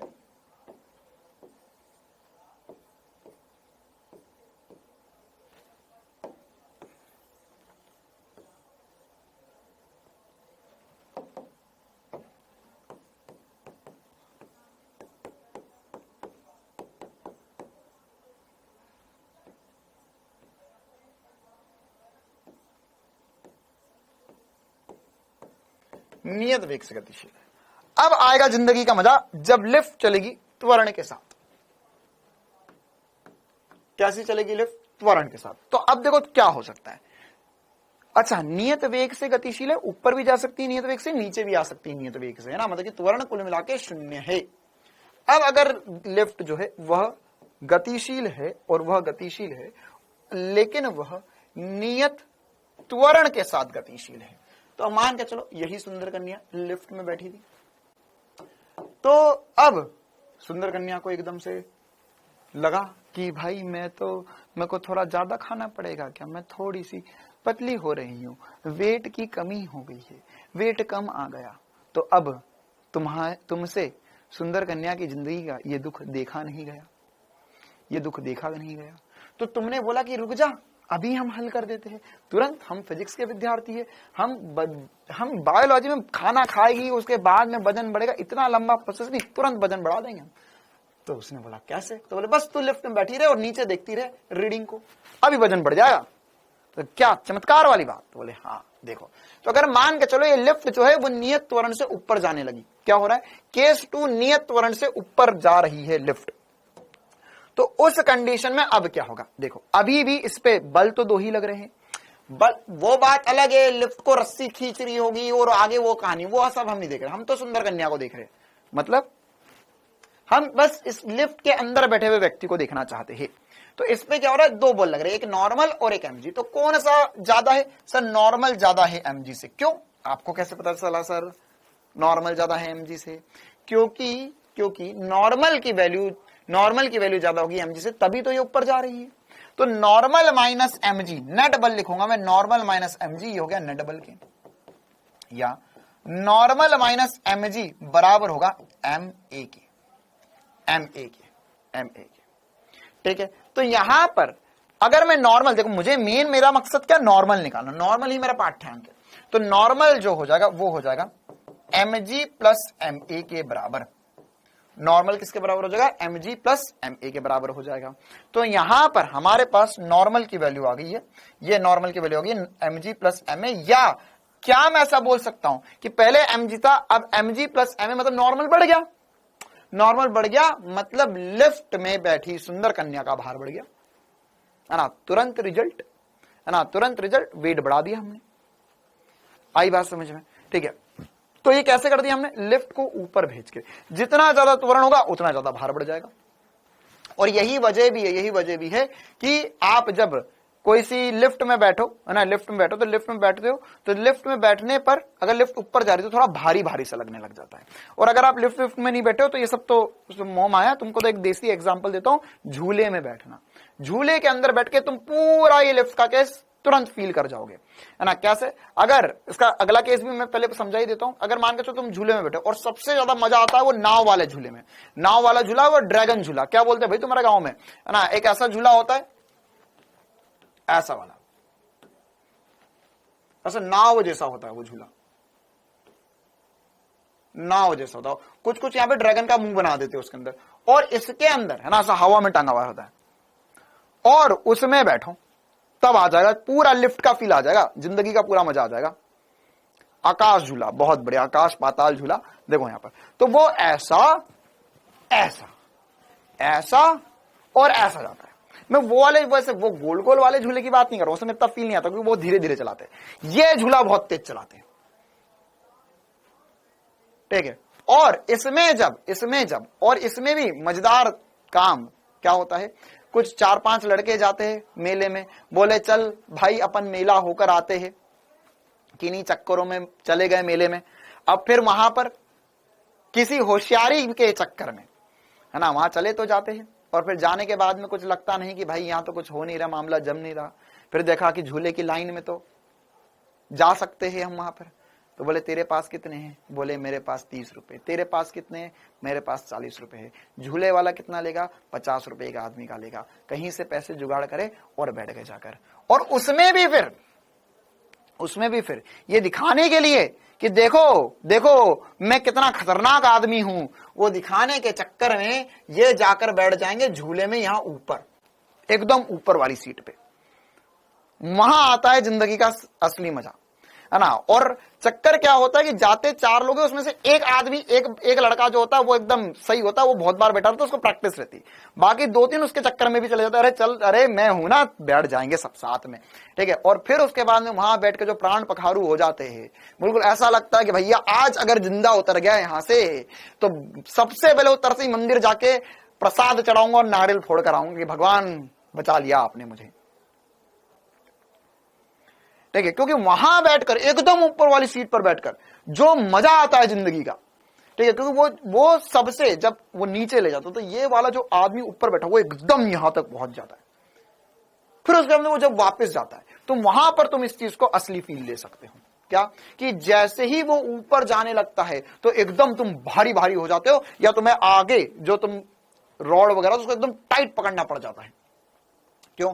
कि तुम्हारा वेट बहुत ज्यादा फील होने लग जाता है तुम्हें। क्यों? क्योंकि तुम पे अब नॉर्मल रिएक्शन बहुत ज्यादा बढ़ चुका है, क्योंकि तुम्हारा एक्सेलरेशन हो रहा है। तो अगर तुम्हारा एक्सेलरेशन होगा ऊपर की दिशा में तो वही तुम त्वरित होंगे ऊपर की दिशा में, तो नॉर्मल रिएक्शन बहुत ज्यादा बढ़ जाएगा, तो तुम्हें एकदम भारी भारी फील होने लग जाएगा, भारी भारी फील होने लग जाएगा, ठीक है। हाँ, अब तुम्हारे साथ जिंदगी में क्या हुआ था वो यहां पे कमेंट बॉक्स में बताने की जरूरत नहीं है ना, कि तुम्हारे साथ जिंदगी में क्या क्या वो मुझे सब पता है ना। कुछ बच्चे अपना दुख दर्द जाहिर कर रहे हैं, अरे सर मेरे को तो रोना आ गया था, आंखों में से आंसू आ गए थे।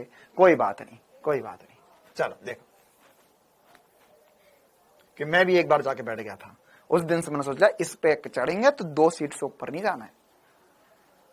देखो तो यहां पर नॉर्मल रिएक्शन ऊपर की तरफ आएगा। अब केस नंबर 3 में क्या हो सकता है? केस नंबर 3, इसको थोड़ा सा इधर सेट कर देते ताकि हमारे पास जगह बन जाए। केस नंबर 3 में अगर हमने यही कंडीशन ली और हमने क्या किया, हमने यहां पर अब एक्सेलरेशन नीचे की तरफ ले लिया, मतलब उसी झूले में क्या हो रहा है, हाँ सूडो फोर्स से भी समझेंगे, लेकिन अभी मैंने सूडो फोर्स नहीं पढ़ा बेटा, तो मैं कैसे समझा दूं सूडो फोर्स से। तो अब अगर वह नीचे की ओर जा रहा है, तो नीचे की ओर जाएगा तो उसका त्वरण ए नीचे की ओर हो चुका है, ठीक है। अब मान के चलो कि कल को कोई और दूसरी सुंदर कन्या है ना, उसने बोला कि मेरे को तो बहुत ज्यादा भारी वेट बढ़ चुका है ना, तो बोले मेरे को जिम में जाना, तो लिफ्ट में बट अभी तेरा वजन कम करवा देंगे हम। तुमने बिठाया लिफ्ट में, खड़ा किया मशीन के ऊपर और लिफ्ट को नीचे की तरफ त्वरित कर दिया। तो अगर लिफ्ट नीचे की तरफ त्वरित हो रही है तो उस कंडीशन में क्या होगा? सर अब देखो ये इक्वेशन जो मैं लिख रहा हूं ना, ये मस्ती मजाक वाली बात नहीं है, इंपॉर्टेंट है। क्या अभी नॉर्मल बड़ा है mg से, नॉर्मल माइनस mg बराबर होगा एफ नेट के। अब कौन बड़ा है? सर अब mg बड़ा होगा नॉर्मल से, तो mg माइनस नॉर्मल बराबर होगा एफ नेट के, ठीक है। कौन कब मैं किसको किससे माइनस कर रहा हूं, ये इंपॉर्टेंट है, ठीक है। क्या इंपॉर्टेंट है? सर नॉर्मल माइनस mg बराबर होगा एफ नेट, क्योंकि अभी ये ऊपर की तरफ जा रहा है, अभी नीचे की तरफ लिफ्ट आ रही है, तो हमें लिखना पड़ेगा mg माइनस नॉर्मल। तो यहां से mg माइनस नॉर्मल बराबर लिखेंगे हम ma के, त्वरण द्रव्यमान इंटू त्वरण। तो यहां से नॉर्मल रिएक्शन क्या आ जाएगा? यह आ जाएगा mg माइनस ma बराबर होगा नॉर्मल के, तो यहां पर अब हमें समझ में आया कि नॉर्मल रिएक्शन जो है वो कम हो चुका है, ठीक है। अच्छा, अब इन दोनों में एक एक इंपॉर्टेंट सी बात और बता देता हूं। यहां पर अगर मैं m को कॉमन ले लूं तो ये हो जाएगा mg प्लस a, और यहां से कॉमन लूंगा तो ये हो जाएगा mg माइनस a बराबर होगा नॉर्मल रिएक्शन। तो G प्लस ए और G माइनस ए जो है इसे G तुल्य या G इफेक्टिव भी बोल सकते हैं हम। क्या बोल सकते हैं? G इफेक्टिव, G तुल्य या G इफेक्टिव भी हम बोल सकते हैं। क्या हुआ सर इसका मतलब ये हुआ कि यहां पर ये जो G आया ये G प्लस ए है, इसे मैं बोल सकता हूं ये G इफेक्टिव। हमसे कभी कभी सवाल में G तुल्य भी पूछ सकता है कि जब लिफ्ट ऊपर की तरफ जा रही तो G तुल्य क्या है, और जब लिफ्ट नीचे की तरफ आ रही है तो G तुल्य क्या है? G माइनस ए है।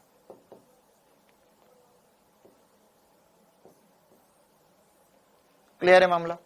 तो जब लिफ्ट नीचे की तरफ आती है तो हल्का हल्का सा महसूस होता है, या उस झूले में भी आपने फील करा होगा कि जैसे ही वो झूला नीचे की तरफ जाता है तो पेट में से गुदगुली सी चलने लग जाती है, हल्का हल्का सा लगने लग जाता है, ठीक है, या वहां पर तो सर ऐसा दिमाग काम नहीं करता, तब फील नहीं कर पाते। तो इसका बेस्ट एग्जाम्पल तो आपने बहुत बार फील किया होगा, क्या कि अगर आप एक बस में हो, है ना, और अचानक से बस वाले भैया, देखा ही होगा ना, ये जैसे यूपी में, हरियाणा में, या हिमाचल चले जाओ, उत्तराखंड वगैरह चले जाओ, मतलब बस वो जो लोकल बस होती है, सरकारी बसें जो होती है, वो ब्रेक तो लगाते ही नहीं है बस में, उनको बस चलना है। एक स्टीयरिंग होता है और एक उनके पांव में एक्सीलरेटर होता है, जिसको वो पूरे टाइम दबा के रखते हैं और एक्सीलरेटर डुई घुमाते घुमाते घुमाते जहां जगह नहीं मिल रही वहां पे भी बस डाल के ले जाते हैं। कभी तो आधी बस डिवाइडर के ऊपर से चढ़ा देंगे ना। एक बार की बात है, मैं एक ऐसी बस में बैठ गया था, उस समय भी मेरे को बहुत डर लगा था जिंदगी का, है ना, मतलब 2-4 मिनट तक डर लगा, फिर मेरे को लगा ठीक है भैया, अब ये आदमी इतना कॉन्फिडेंट है तो चला ही रहा है ना। एक बार की बात है, हम गए थे देहरादून से आगे है मसूरी, तो मसूरी से हमको वापस आना था देहरादून, तो हमने सोचा कि ये बस जा रही है, इसमें बैठ जाते हैं। हम बैठ गए उसमें, और वो मतलब पहाड़ी इलाका है, पूरे रोड ऐसे ऐसे घुमावदार है। वो बस वाले भैया का जो सटीकता थी बस चलाने में, इतनी खतरनाक एक्यूरेसी, और उनको डर ही नहीं कि सामने से कोई गाड़ी आ जाए, उनको परवाह ही नहीं। वो इतनी खतरनाक तरीके से, मतलब उनकी स्पीड कमी नहीं हुई पूरे रास्ते भर, जितनी स्पीड पे बस चालू कर दी उतनी ही स्पीड से वो चलाते रहे। जहां टर्न आया घुमा दी बस, इधर घुमा दी बस।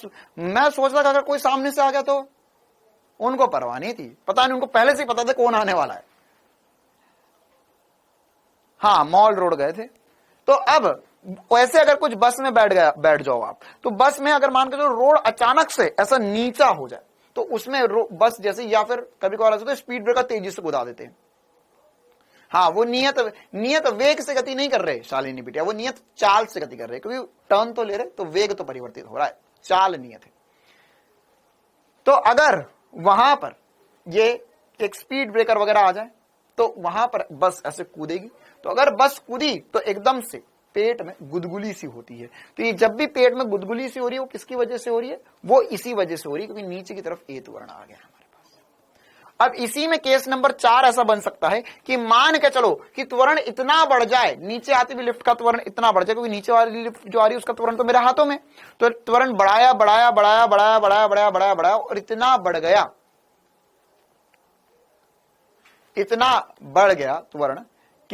त्वरण इतना बढ़ गया कि ये जी के बराबर ही हो गया, जी के बराबर ही हो जाए। अरे जी के बराबर ही हो जाए, त्वरण जी के बराबर ही हो जाए। तो जी के बराबर अगर त्वरण हो जाएगा तो जी इफेक्टिव 0 हो जाएगा, जी इफेक्टिव 0 हो जाएगा। क्या बोल रहे हैं?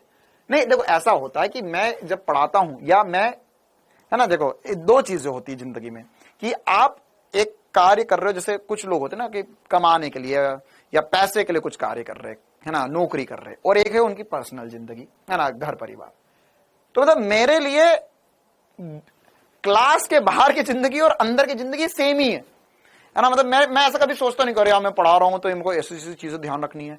मेरा वही फ्लो इधर है, वही फ्लो इधर है, मतलब जैसा मैं अभी हूं वैसे ही मैं क्लास के बाहर हूं और वैसे क्लास के अंदर भी हूं मैं, ठीक है। तो इसलिए मैं जो बाहर की चीज होती है वो आधी क्लास में एग्जाम्पल चलते रहते, क्योंकि यार अगर तू बाहर, ये कोई फिजिक्स है यार, फिजिक्स यही सब्जेक्ट है, अगर तुम उसको रोड पे चलते हुए तुम फिजिक्स फील नहीं कर सकते, मतलब क्या ही मतलब है फिर फिजिक्स पढ़ने का, ठीक है। मतलब इस बात की गारंटी मैं तुम्हें दे सकता हूं कि पढ़ते पढ़ते अभी तुम्हें 1.5-2 महीने हुए, लेकिन दो महीने के करीब हो गया, इस बात की गारंटी है कि तुम रोड पे चलते हो तो तुम्हें आजकल चीजें फील हो जाती होगी कि हाँ ये बात तो बताई थी सर ने। और अभी तो बहुत सारे चैप्टर बचे हुए हैं हमारे, है ना, अभी तो 2 ही चैप्टर में यह हाल है कि हाँ सर वो झूला झूले थे, वो गाड़ी में बैठे थे, है ना, वो त्वरण हुआ था, वहां ब्रेक लगे थे, मंदन हुआ था, यहां पर ये नियत वेग से चल रही है, नियत चाल से चल रही है। तो ये अगर होने लग जाए, सपनों में फिजिक्स आ जाए, मतलब मजा आ जाए जिंदगी का। चलो तो यहां पर यदि केस नंबर 4 ऐसा छोटा सा लिख देते, वैसे ज्यादा इंपॉर्टेंट नहीं है लेकिन फिर भी हो सकता है, मस्ती मजाक वाला केस, कि यदि त्वरण बराबर जी हो जाए तो इस कंडीशन में नॉर्मल रिएक्शन 0 हो जाए।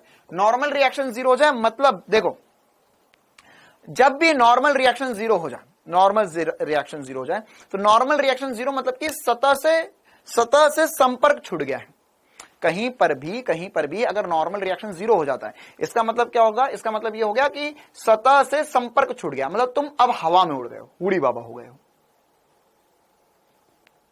क्या हो गया है? उड़ी बाबा हो गया है। मतलब कि अगर मान के चल यहां पर ये वस्तु नीचे की तरफ, ये लिफ्ट नीचे की तरफ आ रही थी और त्वरण इसका जी से ज्यादा हो जाए, तो अब ये जो बालक, सुंदर कन्या गई बेटा, अब बालक है इसमें, तो अब यहां पर ये जो बालक है ये लिफ्ट के अंदर, चिंटू ये लिफ्ट के अंदर फंसा रह गया और हमने लिफ्ट को चला दिया जी त्वरण से, तो ये हवा में उड़ने लग जाए, इधर उधर इधर, कहीं भी उड़ सकता है, कहीं भी उड़ सकता है।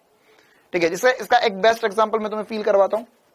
मान के चल मैं तेरे सर पे बैग रख दिया है ना, ऐसा समझो कि मान के चलो कि तुम्हारे सर पे बहुत भारी बैग रखा हुआ है, भारी बैग रखा हुआ है, तो अगर तुम चल रहे सर बहुत वजन है सर, ये भाई साहब उठा ही नहीं रहा, और मान के चलो कि बैग के साथ मैंने तुम्हें छत से फेंक दिया। हाँ, थोड़ा सा खतरनाक एग्जांपल है लेकिन फील आएगा कि अगर मैंने तुम्हें बैग के साथ छत से नीचे फेंक दिया तो क्या होगा? अब तुम भी उड़ रहे हो, बैग भी उड़ रहा है, क्यों? क्योंकि दोनों को पृथ्वी मां का प्यार गुरुत्वीय त्वरण जी से बुला रहा है, तो क्या दिक्कत ही है? फिर तो नॉर्मल रिएक्शन की जरूरत ही नहीं है, फिर तो नॉर्मल रिएक्शन की जरूरत ही नहीं है। तो तुम भी नीचे गिरोगे, बैग भी नीचे गिरेगा और सब हवा में, तो तुम्हें बैग का वेट फील नहीं होगा कि तुम्हें अब नॉर्मल रिएक्शन लगाने की जरूरत नहीं है। चलो, तो ये कुछ लिफ्ट के केसेस थे जो हमें पता होना चाहिए। अब आगे बढ़ते हैं अब हम इसी प्रकार से क्षैतिज में त्वरण की भी बातें कर लेते हैं ना, अगले टाइप का। देखो अब ये एक्चुअल में यहां पर ये जो मैं पढ़ा रहा हूं तुम्हें ना, मतलब ये जो सब हम पढ़ेंगे वाला चैप्टर, इस चैप्टर में सब कुछ हम M1 M2 M3 के पदों में बात करते रहेंगे। 90% सवाल भी ऐसे ही आएंगे। हो सकता है कि किसी सवाल में आपको वैल्यू दे दी जाए, मतलब त्वरण की वैल्यू दे दी जाए, वैल्यू दे दी जाए, तो आप रखकर सॉल्व कर सकते हो। ठीक है, बाकी हम पूरा M1 M2 M3 के पदों में ही पढ़ने वाले हैं।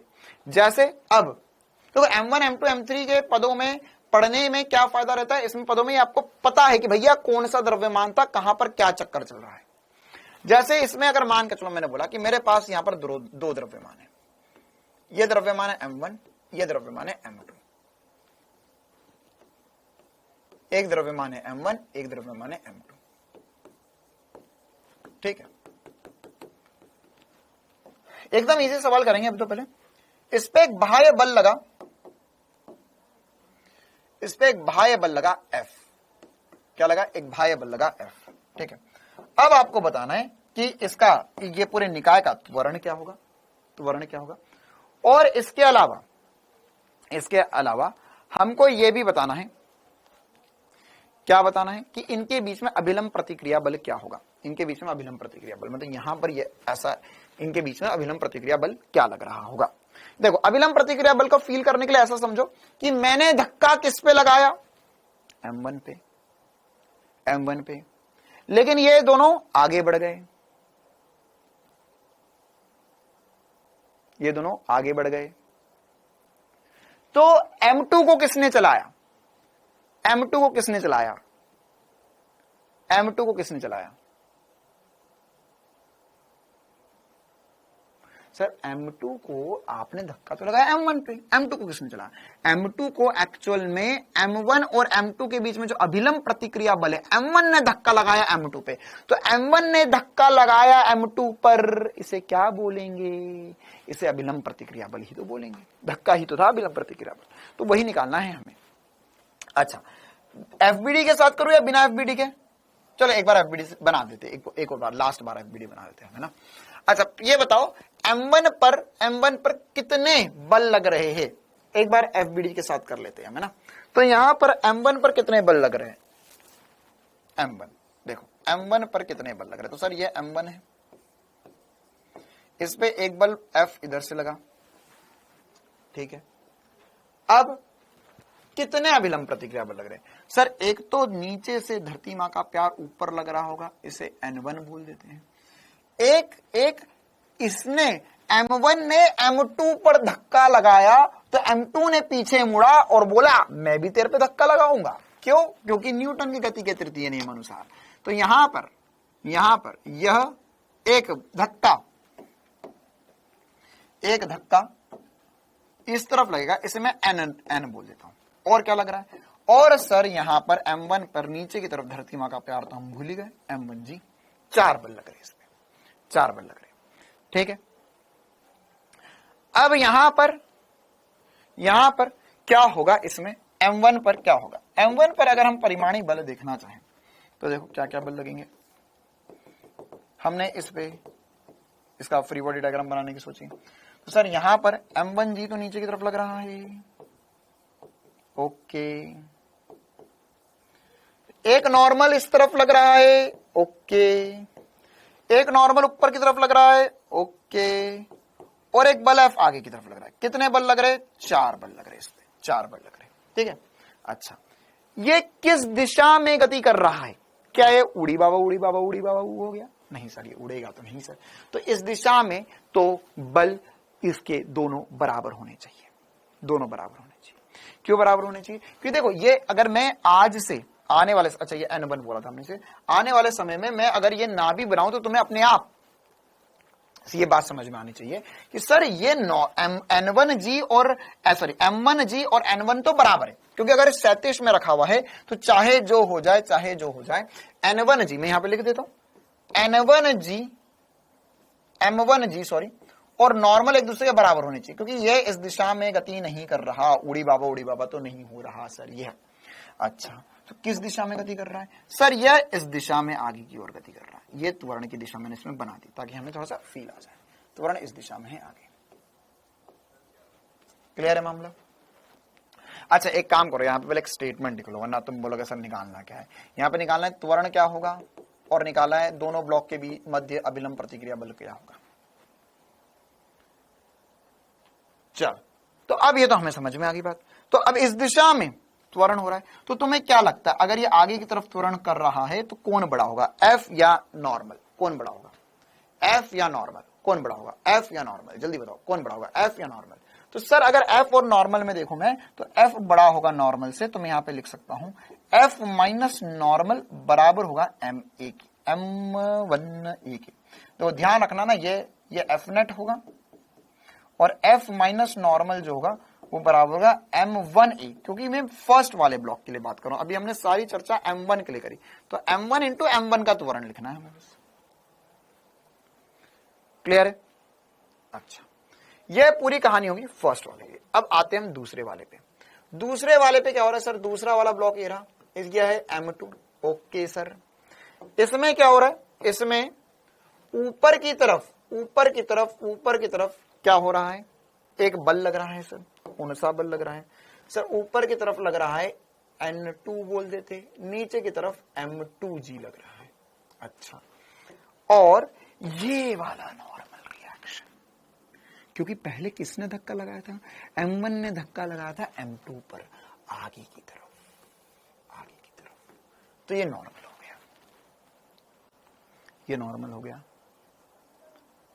ठीक है। अब यहां पर ये नॉर्मल हो गया, ओके सर, आगे की तरफ हो गया, वेरी गुड। तो ये आगे की तरफ नॉर्मल हो चुका है, तो ये पीछे की तरफ था। हाँ सर, इस पे आगे इस पे पीछे, बिल्कुल बात सही चल रही, क्रिया अभिक्रिया बल हो गए दोनों। और कुछ बचा क्या इस पे? नहीं सर, और कुछ भी नहीं बचा। तो अब हम यहां पर इसका फिर से डैश डैश वाला एक्स अक्ष और वाई अक्ष लेके FBD बना देते हैं।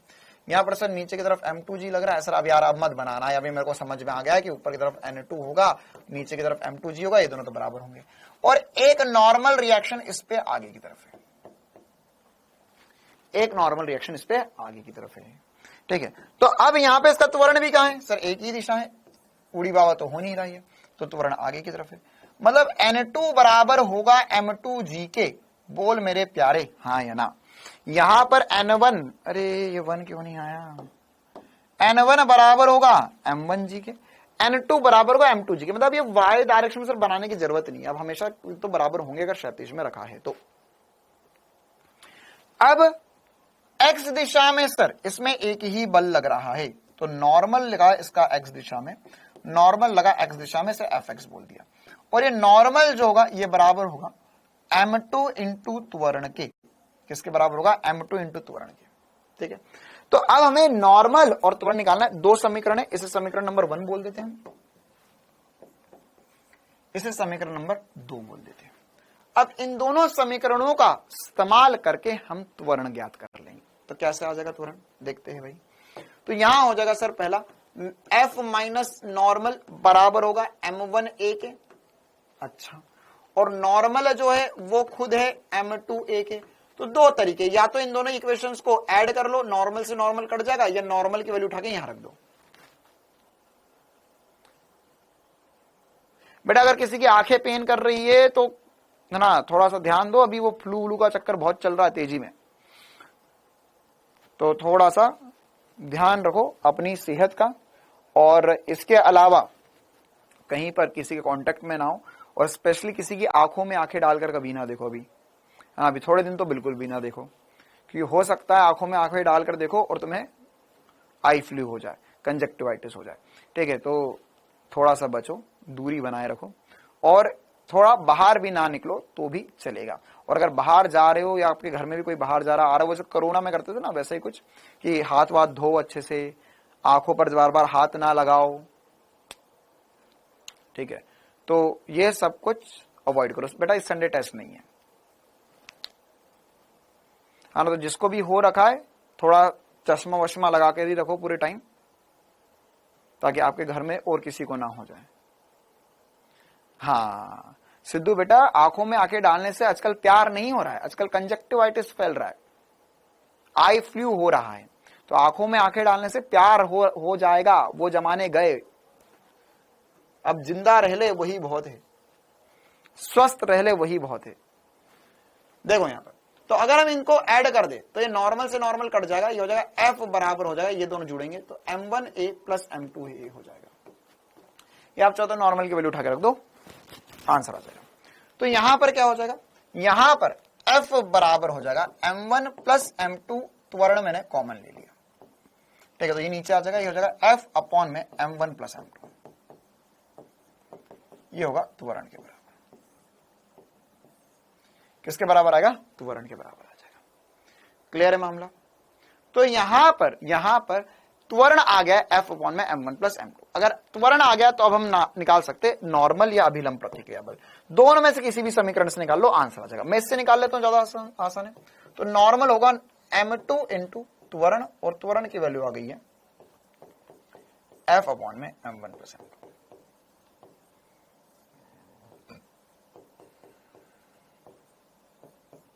ठीक है, चल, तो ये बिल्कुल आसान सी बातें थी जो हमें पता होनी चाहिए थी। अब हम आगे बढ़ते हैं। ये आ गया सभी को समझ में, नॉर्मल और एक्सेलरेशन। बस लास्ट बात, 2-3 मिनट की और बातें करूंगा। क्या है, सभी को समझ में आ गया। तो ये थी आम जिंदगी जिसमें हम एफबीडी बना रहे, पूरी मेहनत कर रहे है ना, और पूरी मेहनत करके हम यहां पे एक्सेलरेशन निकाल रहे और नॉर्मल निकाल रहे। कुछ ऐसा हो जाए सर जाते जाते जिसमें मैं सीधे ये लिख दूं और उसके बाद में ये लिख दूं, बीच में कुछ भी ना करूं, तो कैसा हो रे प्यारे, बोल। आ जाए जिंदगी का मजा, आ जाए जिंदगी का मजा, आ जाए जिंदगी का मजा। तो इसके लिए मैं बताता हूं आपको एक बहुत ही प्यारा एसपी स्टार, एक चीते की सोच क्या थी। मान के चलो हमारे पास यहां पर m1 m2 f है, तो हमने तो सर एक बात सीखी, क्या, कि नेट फोर्स जो होगा, सभी बनेंगे चीते, ध्यान से देखेंगे। नेट फोर्स या परिमाणी बल होता है द्रव्यमान इंटू त्वरण। तो अगर आपको कहीं पर भी त्वरण निकालना हो किसी भी निकाय पे, देखो यहां पे यार मेरे को क्या पता m1 ने m2 पे धक्का लगाया, m2 ने m1 पे धक्का लगाया, मेरे को क्या करना भाई उससे, अरे मुझे क्या करना उससे, मेरी जिंदगी। मेरे को तो ये दिखा कि ये बाह्य बल F लगा, उसकी वजह से ये दोनों चल दिए, है ना। अब देखो ऐसी बात है ना कि अगर मान के चलो एक लाइन से बहुत सारी साइकिलें खड़ी हुई है, तुम पहुंचे अपने साइकिल स्टैंड पे, तुमने देखा सारी साइकिलें गिरी हुई, तुम्हारी साइकिल बीच में फंसी हुई है और गिरी हुई है। अब तुम्हें आया गुस्सा, अब तुम ये पता लगाओगे कि साइकिल किस, अब तुम ये तो ना देखोगे कि मेरी साइकिल के इसकी साइकिल है तो इसने मेरी साइकिल को गिराया, उसकी थोड़ी ना गलती है यार। गलती किसकी है, या किसने शुरुआत करी। सर वो जो पहली साइकिल जिस आदमी की निकली है वहां से, उसने साइकिल निकालते वक्त धक्का लगाया जिसकी वजह से सारी साइकिलें गिर गई। यही हुआ ना। तो बस वही वाली बात है कि इस पूरे निकाय पर बाह्य बल कितना है। सर एक ही बल है एफ नेट, एफ के बराबर। एक से ज्यादा तो एक इधर लग रहा, एक इधर लग रहा, तो दोनों का परिमाणी निकाल लेते, ऐसा कुछ सवाल करेंगे। लेकिन अब हमारे पास अगर हमें त्वरण निकालना है तो त्वरण निकालने का रामबाण हथियार है परिमाणी बल निकाय पर परिमाणी बल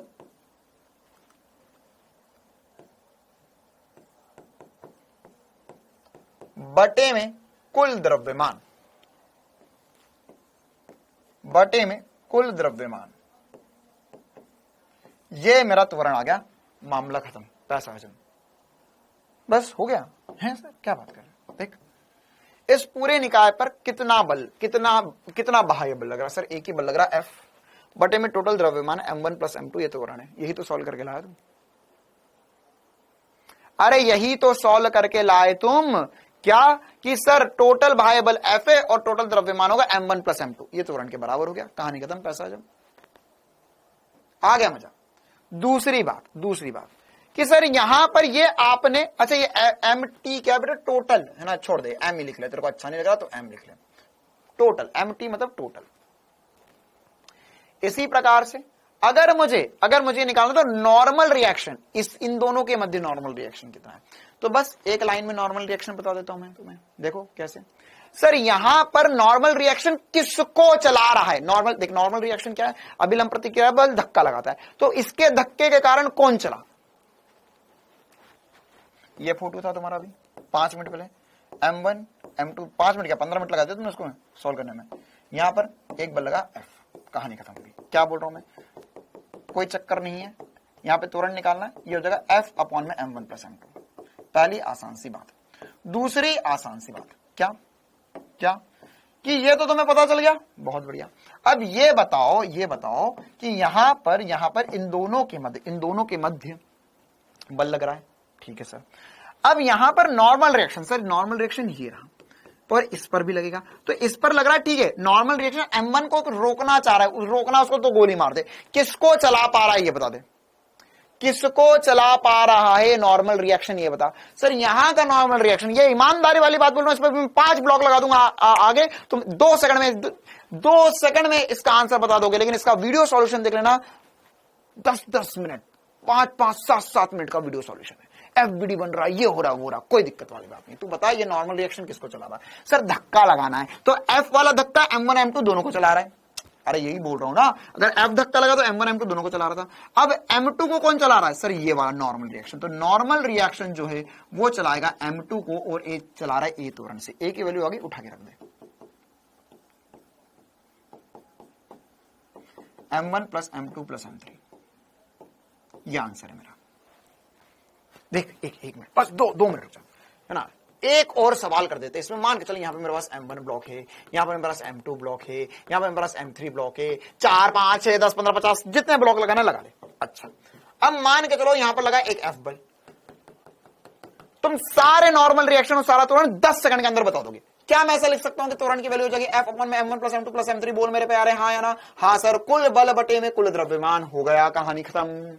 अच्छा, अब अगर मेरे को बोला कि यहां वाला नॉर्मल रिएक्शन बताओ, यहां वाला नॉर्मल रिएक्शन m2 और m3 के बीच में नॉर्मल रिएक्शन, बस इतना सोच के बता दे। अगर मैंने ये और एक यहां वाला नॉर्मल रिएक्शन, इसको मैंने नॉर्मल रिएक्शन को n1 बोल दिया, यहां वाले नॉर्मल रिएक्शन को n2 बोल दिया, ये बता n2 किसको चला रहा है? सर n2 m3 द्रव्यमान को चला रहा है और किसी को नहीं चला रहा है। अरे धक्का लगाना है उसे, धक्का, तो इसने धक्का किस पर लगाया? सर इसने धक्का लगाया m3 पर, तो यहां पर नॉर्मल रिएक्शन n2 जो आ जाएगा वो आ जाएगा m3 इंटू त्वरण की वैल्यू आ चुकी है हमारे पास, रखो वैल्यू आएगी, आंसर आ जाएगा। अच्छा, अब सर ये बहुत डिफिकल्ट है, n1 नहीं डिफिकल्ट है, ये बता। बस अभी मैंने बताया डब्बे पे डब्बा, डब्बे पे डब्बा, डब्बे पे डब्बा, बिल्कुल वही वाली बात है। ये बता दे n1 जो है वो किसको धक्का लगा रहा है? क्या m2 को धक्का लगा रहा है? हाँ सर m2 को धक्का लगा रहा है। अगर मैं ऐसा समझूं कि अगर ये धक्का आए ही ना इस दुनिया में, तो क्या आगे वाले कोई ना चल पाए? बिल्कुल सर, आगे वाला कोई ना चल पाएगा। तो यहां पर इसके आगे जो सारे ब्लॉक है उनको कौन चला रहा है? उनको n1 चला रहा है। यहां के आगे के सारे जितने ब्लॉक है उसको कौन चला रहा है? उसको F चला रहा है। यहां के आगे जो ब्लॉक है उसको कौन चला रहा है? n2 चला रहा है। कहानी खत्म हो गई। तो नॉर्मल रिएक्शन n1 जो आ जाएगा वो दोनों को चला रहा है sir, m2 plus m3 into त्वरण, यह आंसर आ गया। बना ले FBD, देखना ना यही आंसर आएगा। बस वैल्यू उठा के रख दो, m3 इंटू F अपॉन में m1 plus m2 plus m3, is the answer. Similarly, m2 plus m3 into f upon m1 plus m2 plus m3 is the answer. ये आ गया, कहानी खत्म, पैसा जम। 50 ब्लॉक लगा ले, आ जाएगा आंसर, कोई एफबीडी बनाने की जरूरत नहीं है।